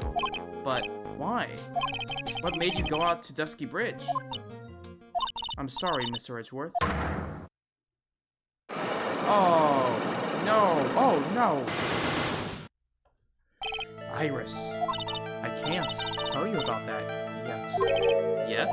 Not until her safety is confirmed. Her? The safety of the Acolyte. The Acolyte, huh? She must be talking about Maya. Iris, look me in the eyes and tell me the truth. Did you kill Elise Dunham? I'm gonna keep on saying her name differently. No matter who or what may come, I can never take a life. As I thought, no psycholocks. Very well. It is my job to get to the truth. You'll discover this for yourself soon enough. February 9, 11:36 a.m., District Court, Courtroom Number 7. Court will now reconvene. Miss Von Karma, where is the witness? During the break, a man was detained for suspicious behavior in the gallery. Suspicious behavior? He was sketching something, very intensely. Dare I ask what the witness was sketching when he was detained? He drew a terrifying woman, armed with a demonic face and a vicious whip. I can only presume that his intentions were to capture you. Anyway, it's time to drag this pathetic excuse for an artist before the court. Maurice Dumux. Let me just scroll up so I don't keep on mixing this up. Dunim. Got it. Maurice Dunim. It would seem that whip is going to see plenty more use today.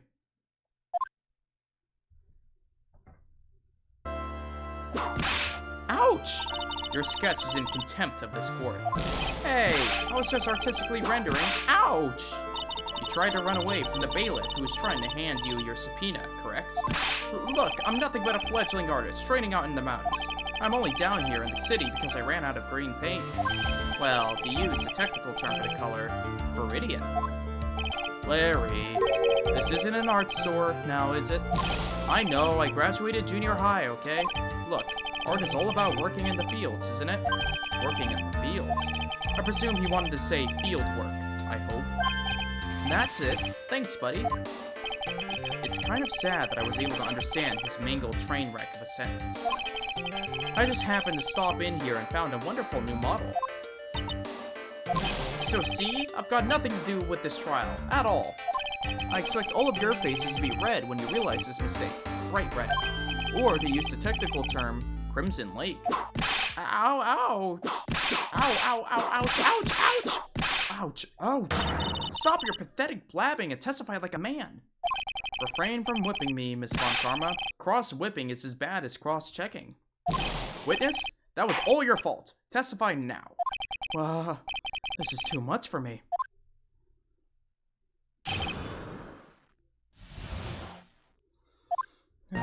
I was at that lodge out in the mountains, looking up at the stars that night.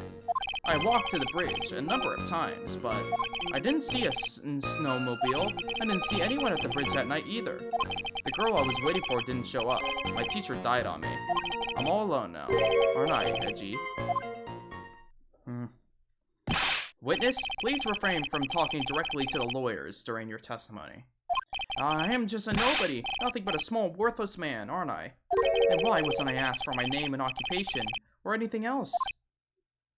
Mr. Edgeworth, this man seems to have quite a severe inferiority complex. He's recently been the cause of numerous incidents. I think he's finally realized for himself just how much of a nuisance he has been to other people. Yeah, that's right, I'm behind everything, every case. Watch out, okay? Just touching me will make you eternally unhappy. Well then, let us proceed with the cross-examination. With no touching, thank you. We can delve into other details at a later time.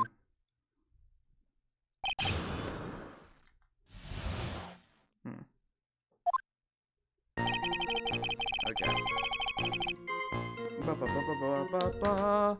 Okay, I was at the lodge at the mountain looking up the stars that night.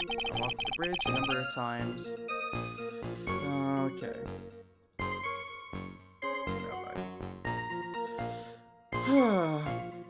I didn't see a snowmobile. I didn't see anyone at the bridge that night either.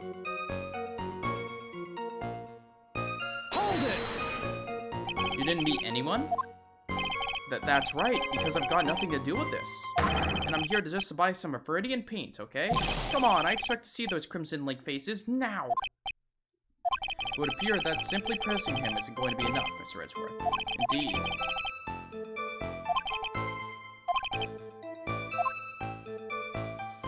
He talked to Phoenix, didn't he? Yeah. No, Phoenix. Wait, no. Yeah, in the cutscene, Like, when Phoenix fell off the bridge, or whatever, he was there. You piece of shit. Objection! Larry Butts. I can understand why you might want to throw your old life away. You're pretty pathetic, and you cause all sorts of trouble. I'm sorry. But, having realized just how much of a nuisance you have been, that could be considered a step in the right direction. Hedgie, are you trying to console me? It certainly doesn't sound that way to me. However, I cannot forgive you for simply turning away from the incidents you create. You're totally pinning this on me. Now then, let us talk about the night of the murder. Sister Bikini, after seeing the murder take place, asked Phoenix Wright to report it. Thus, he headed for the public phone by the bridge. There, he happened across a certain nefarious individual. You, Larry Butts. That's right, me, in the flesh. Listen carefully, witness. It doesn't matter if you change your name. So long as you remain pretty pathetic, you will continue to cause these incidents. That reality will not change. But, what do you want me to do, then? Larry, what you need to change is your inner self. But for now, what you saw that night. Testifying truthfully about this one issue is all I need from you. Edgy, I think I've finally woken up. Well, I guess I could still be sleeping. But anyway, I'll do it. I'll testify. Well, I'm not sure if this will go especially well. I'll ask again then, witness. What did you see on the night of the murder? Okay. I went to the shack at around 9, so it would have been around 10:30 p.m. I was lying under my bedding when a white flash almost blinded me. Oh wow. He has oranges. Sodas. I looked out the window, and Dusky Bridge was on fire. There was still some thunder, but I went right away to check it out. That's when I ran into Nick. You certainly saw quite a lot, didn't you? So, what happened to the bridge after it caught on fire? It was like me after a 3-day stint chasing a girl. It was totally burnt out, like almost totally gone. I mean, trying to cross the burning remains was what caused Nick to fall. What did you say? Oh, don't worry. It's nothing life-threatening. He just caught a cold. I never know with that man if he should be called lucky or unlucky. Aw, she maybe does care. Now, Mr. Edgeworth, please commence your cross-examination.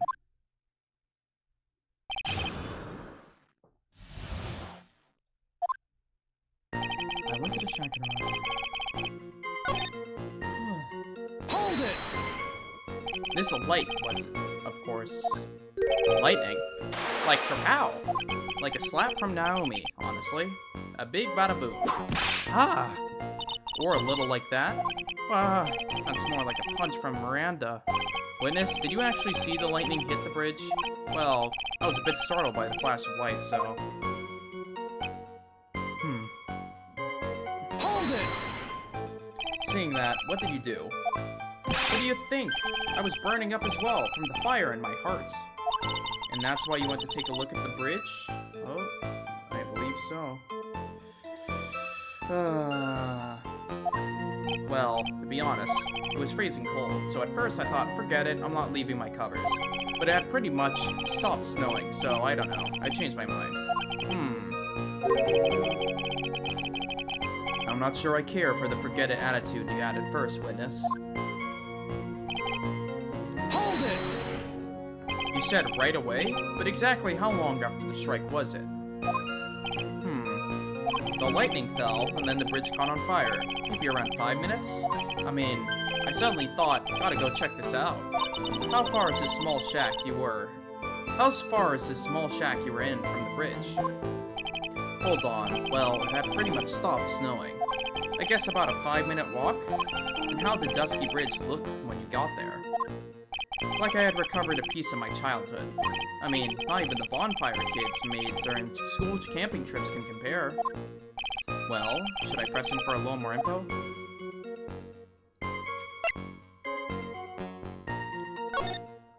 Larry, let me ask you one thing. What is it, Edgy?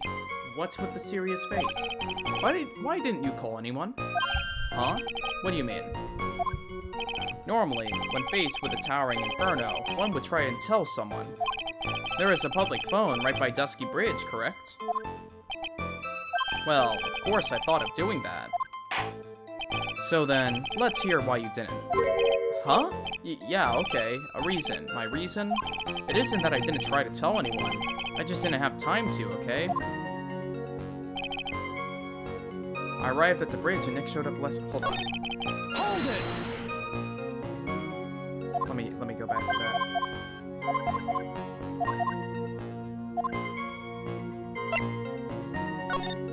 So you suddenly thought to check out the bridge?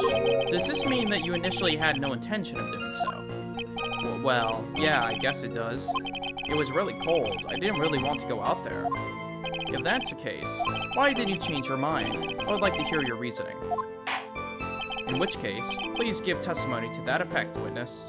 My reasoning? Okay, reasoning, is it? I thought I'd never get to see... Oh, it changed. I thought I'd never get another chance to see something so big burning. So before it was like, Hold on.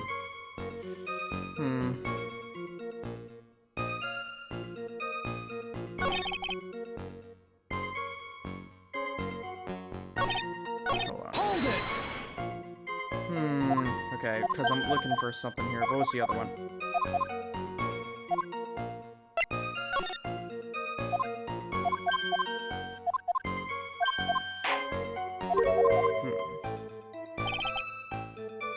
Hold it! You claim to have arrived at the bridge at the same time as Wright? Yeah!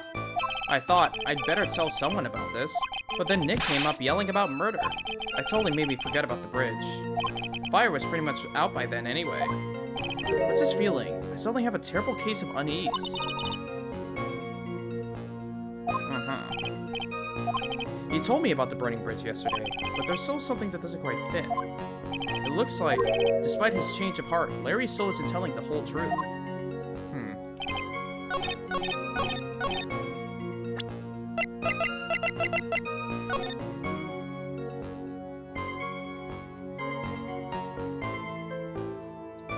It should have still been on fire. Objection! Alright. Your very existence being a contradiction. I'm not sure if you can grasp this or not. What the? Hey, Edgy! You make me sound like some sort of alien. But your testimony is conclusively contradictory. The problem here is time. I've never been the best timekeeper, you know. 3 minutes after Billy leaves on foot, you follow him on your bicycle. How long does it take for you to catch up with him? Terrible at those. This is much more simple. You saw the lightning strike Dusky Bridge, and immediately went to see what had happened. Is this correct? Yeah, well, I wasted about 5 minutes first, but more or less. I have the weather data from the night of the murder here. According to this, the lightning fell at 10:45 p.m. You say it takes less than 5 minutes from the shack to Dusky Bridge, meaning you probably got there at around 11 p.m. That all sounds about right, I guess. And then Nick showed up and did his falling act. That is impossible. What do you mean? 11 p.m. is when the murder occurred at the Hazakura Temple. Thus, Wright was still there, in the courtyard. There is no way that Larry could have encountered him at the Dusky Bridge at that time. Excuse me, I have an objection. You do? Edgy, how many times do I have to say this? I'm not Larry, I'm Larice. It has not been proven that the murder occurred at 11 p.m. The sister only said around 11, in which case it could have been earlier than that. Watch your footing here, Miss Franziska von Karma. The slope ahead is slippery. Oh my god. Ugh. Slap myself in the face for that. I can't speak, and it is a annoying thing. For there is still no way that Wright could have been at Dusky Bridge at 11 p.m. And why not? It is clearly written here in the weather data report. It took around 30 minutes for the bridge to burn out. Therefore, the bridge must have been burning until at least 11:15 p.m. Which means, what exactly? Wright did not see the bridge while it was being consumed by the flames that night. In fact, he did not arrive on the scene until the flames had died down. Larry, you arrived at the bridge at 11 p.m. But Wright did not make it there until at least 11:15. I suggest you stop hiding things and just tell us the whole truth. Now then, what happened during these missing 15 minutes? Ugh. I feel like I just got brutally woken up by a toilet splashback. I guess I was still sleeping after all. Hahaha, pinch me. I hate you. Order. So there was a missing 15 minutes prior to meeting Phoenix Wright. I hardly see that as much of a problem. Yeah, not much of a problem at all. Really? The bridge is burning before your eyes, and there is a phone right next to it. Why, then, did you not report the accident? Yes, witness. Why didn't you? Were you there simply to watch the bridge burn? And therein lies the problem. For even after the bridge had burnt out, he was still standing there, staring into space. This witness didn't even attempt to fulfill his civic duty. That's what it sounds like. Ah, but this is Larry we are talking about, and even he is incapable of being so stupid. Which means there has to be a reason behind his actions. Oh my god. The problem is I'm looking away from the screen at some point, which is bad. Which means there has to be a reason for his inaction. Edgy. I think it's about time I got serious with you, dude. Just as I thought, you've been playing us all this time. Listen, I'm going to tell you everything. Are you sure you want to hear it all?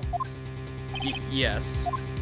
I may really say it this time. Everything. Yeah! Then say it! Very well. I have a terribly bad feeling about this, however. Let's have the witness finally give the whole truth. Now, for this 15-minute gap, what were you doing, witness?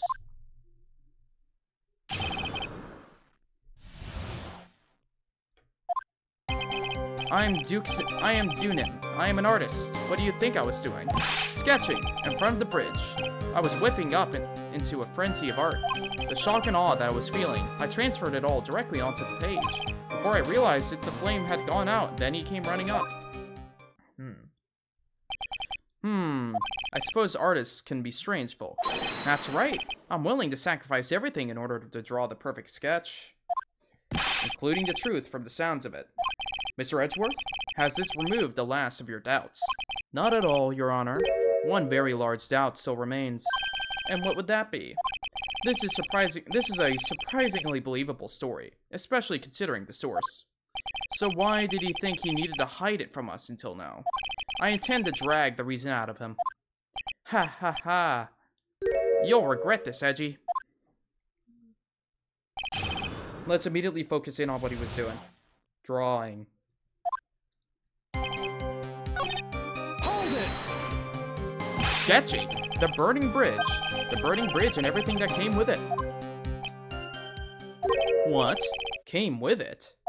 You want to hear this from my lips, do you, Edgy? You'll regret this. That sketch of mine is... Enough. Just take that ridiculous sketch of yours out already, witness. What are you talking about? I don't know what you mean. That does indeed appear to be the fastest solution. I'll leave it to you, Mr. Edgeworth. What should I do? I've got a terrible feeling that the instant the sketch is revealed, the entire world may be changed by what is depicted there. Well, we have to look at the sketch. Larry, I wonder if you could show us your sketch, please. Well, even I couldn't have imagined it turned out like this. Imagined what? That Laurice Denum's debut would be... that Laurice Denum's... Oh my god. What is it? Dunim. Laurice Dunim's debut would take place here, today, like this. Ow, ouch! Show it, now! Okay, but steel yourselves.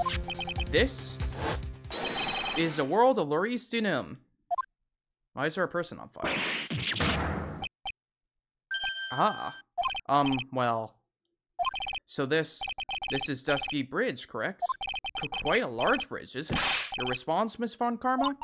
Yes, well, it's a better drawing than I expected. Isn't it? I struggled to reproduce those flames, I really did.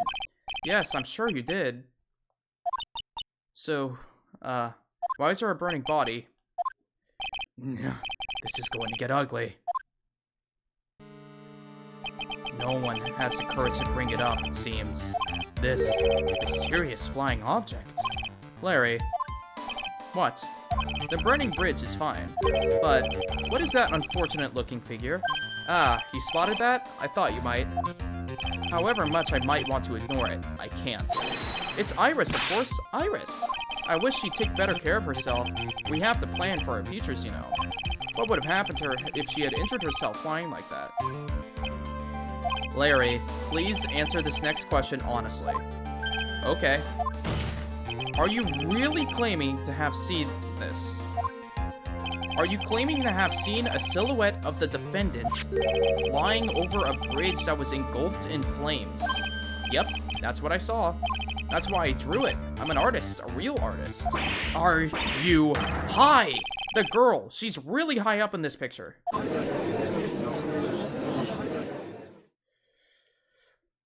Also, I hope I'm not blasting the mic, because I moved it closer to me so I could, like, lean back.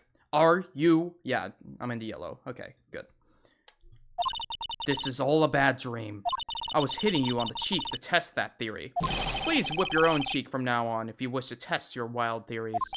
Anyway, no court of law will ever acknowledge that people can fly.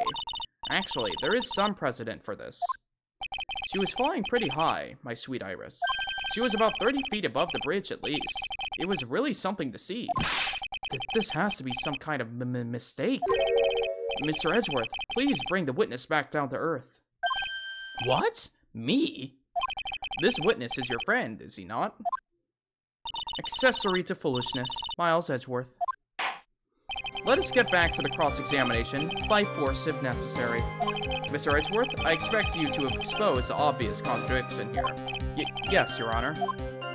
Looks like I've got another reason to remember this moron. Well, what did you think of my debut piece? Get that thing away from me. Horrible sketch of what he saw on the night of the crime. Now, hurry up and cross-examine him.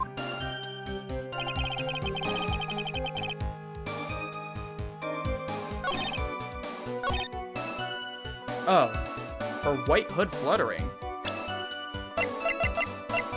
Objection! Come on, again with the hood?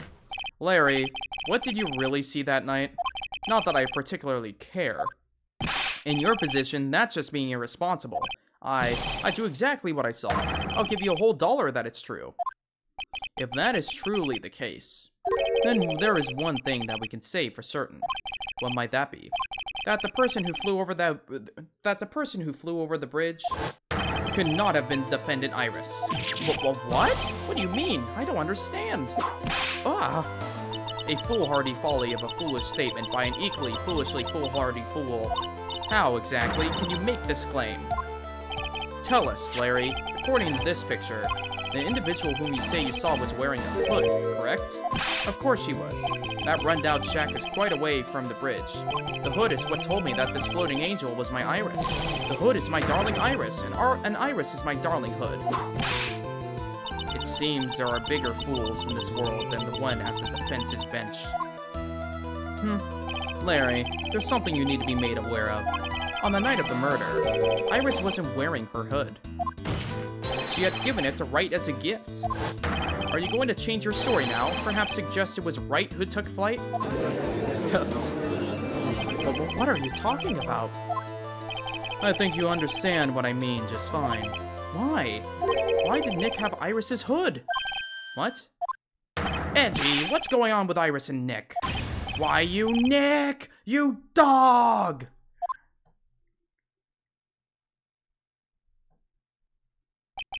I do believe that this unbelievable mysterious sketch is destined to disappear, discredited and discarded straight into the garbage. Ha. Ha ha ha ha ha ha ha ha. Ah! What is it now, witness? It feels like I've been waiting 25 years for this very day to come. Edgy, today is the day I get completely stupefy for you. Wait, I stupefy you? What? What is the meaning of your outburst, witness? I hate to have to do this, but I have some definitive evidence. Definitive evidence? Iris did indeed come flying over the burning bridge, and I, Maurice Dunham, shall prove it. I didn't expect to ask this again, but we shall be needing your testimony once again. Tell us anything you know concerning the defendant as depicted in this sketch, and show us your evidence that this nightmare was actually a reality. Okay, I hope you're ready, Edgy, because I'm going to feed you a whopping serving of pain. You've been serving us a whopping serving of pain this whole time! Trust me! Edgeworth is so done with all of this. Proof that Iris flew. When I reached Dusky Bridge, she was already gone. I was so worried, so I frantically searched all over for her. That led to me finding a beautiful crystal spear, half buried in the snow. I'm sure that Iris was simply wearing a spare hood. After all, no one else could have lost a crystal spear that night. A crystal spear? This one. Pretty, isn't it? But finders keepers. That spear. Where did you find it? Let me see. Around here. Somewhere? Looks about right. And it was half buried in the snow? It had pretty much stopped snowing by then, but there was still some falling as I walked to the bridge. The court accepts this crystal spear. That's mine, okay? I want it back afterward. There's something on it. Oh my, it's blood. What? Blood? Crystal sphere added to the court record. You ready, Edgy? By tomorrow morning, you'll better be— oh my god, you'll be calling me Master Larry. Yeah, I like the sound of that. No one's going to push me around anymore. Didn't you want to be called Maurice Dunum only a few minutes ago? When I reached Dusky Bridge, she was already gone. Okay, yeah.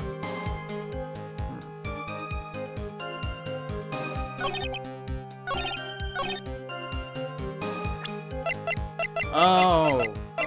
Wait, no, where is it? We finally have a reason to present the photo. No, not that. Yeah, that one.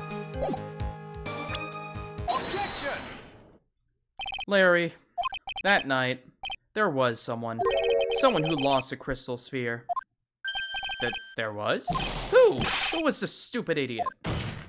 Miss Elise Dunham, the mentor to a stupid idiot. The victim? I have a photo of her here. And on the end of her staff, you can see a familiar-looking crystal sphere. But hey, that's my photograph. Give it back. Ow, ouch! A crystal spear like that is quite easy to find. I have one just like it on my brush. They look nothing alike. In any case, please take a look at this. This is the victim's staff found at the scene of the crime. Ah, the crystal spear. It's gone. Whoa. What?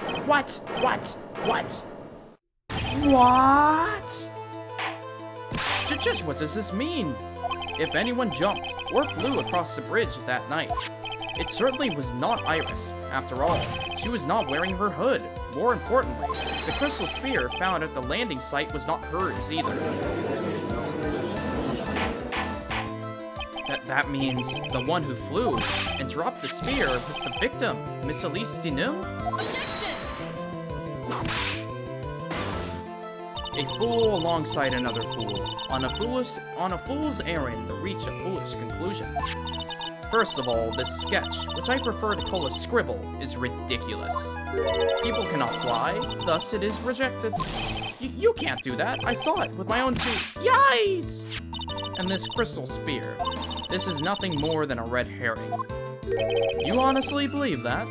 Give it some thought, and I'm sure you'll realize it as well, Miles Edgeworth. Elise Dunham was in her room on the night of the murder.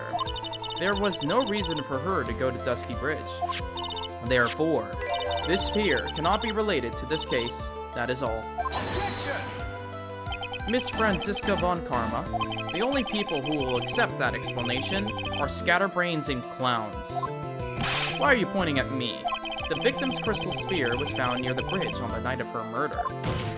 Yet you expect us to believe this has nothing to do with the case? Objection! That crystal spear, it was probably thrown away at the bridge after the murder. After the murder? There is blood on the crystal spear, isn't there? This naturally suggests that it was thrown away after the murder took place. The killer placed it there to throw the investigation off the scent. Which is the exact reason that he drew that ridiculous sketch. What? You mean I'm the killer? No way! All joking aside, just when did this crystal spear appear next to the foot of the bridge? Unless this can be proven in some way, I refuse to believe this is related to the case. She makes a valid point.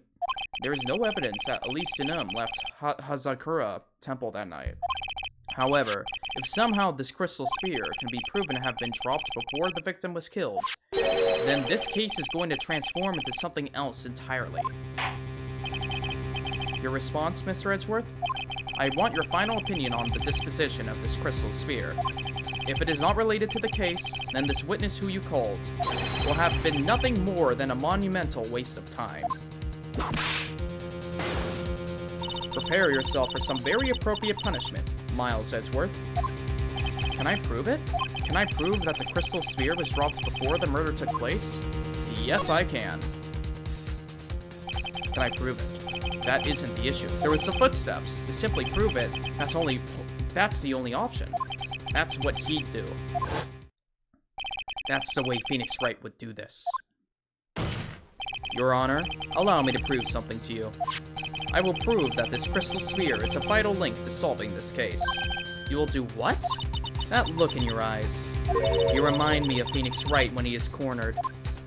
That should come as no surprise, because right now I am Phoenix Wright, and I am indeed cornered. I order you to present your evidence, Mr. Edgeworth. Evidence that proves that the crystal sphere was indeed dropped before the murder.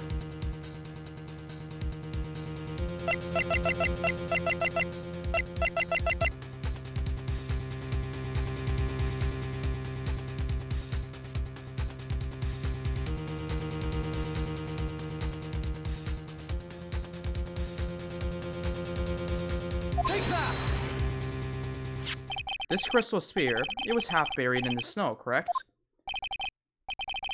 Right! It was buried in snow, but the body wasn't, yeah. That's right. If it hadn't stopped snowing, then it would have been game over. The snow would have totally covered it. That's all I needed to hear from you, Larry. Your testimony makes one thing quite clear. What? When the crystal sphere was dropped, it was snowing, even if it was ever so slightly. Snowing. On the other hand, let us look at the scene of the murder. As proven earlier today, there is no snow on the victim's body. Ah. Therefore, the crystal sphere must have been dropped before the murder. What? Order.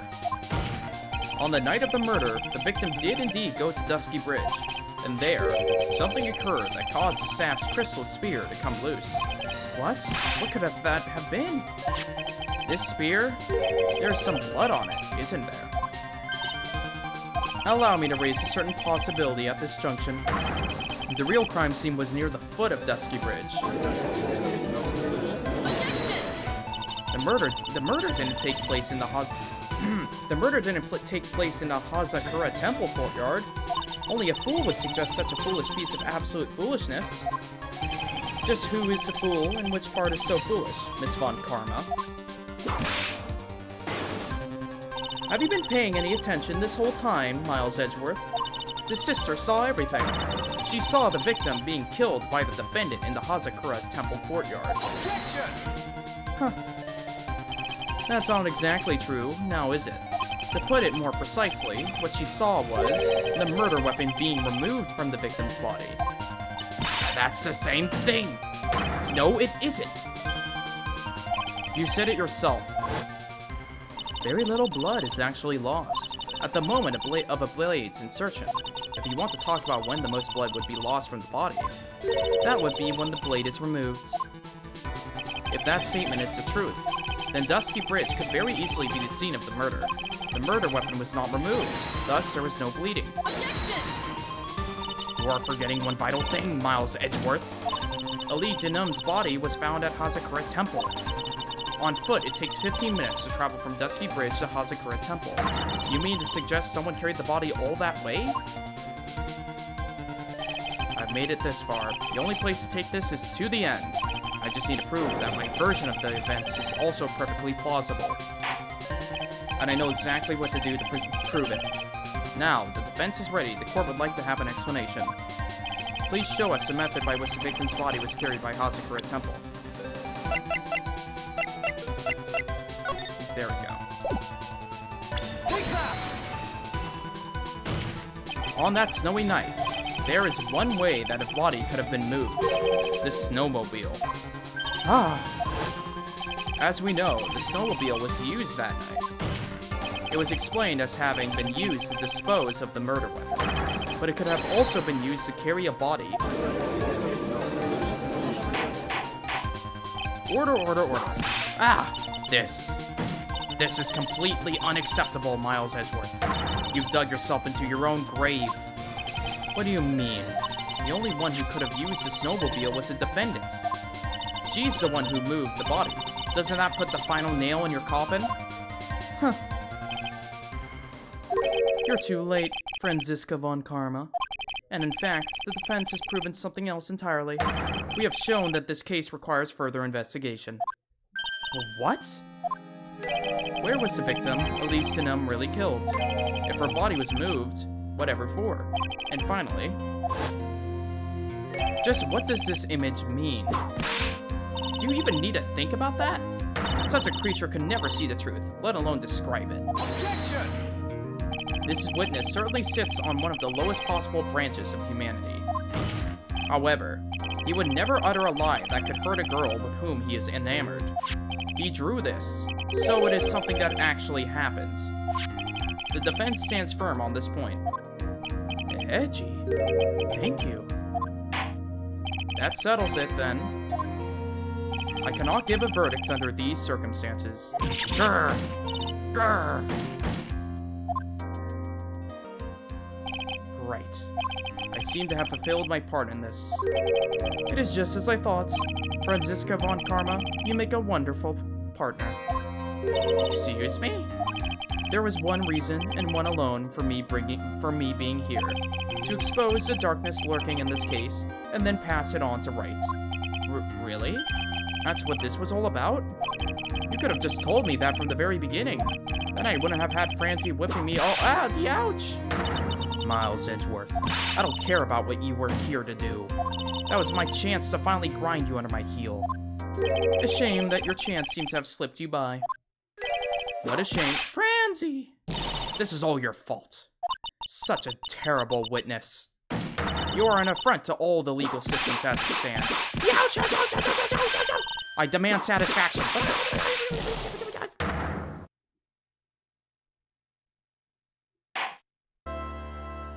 I cannot believe that the witness's testimony relates to an actual event.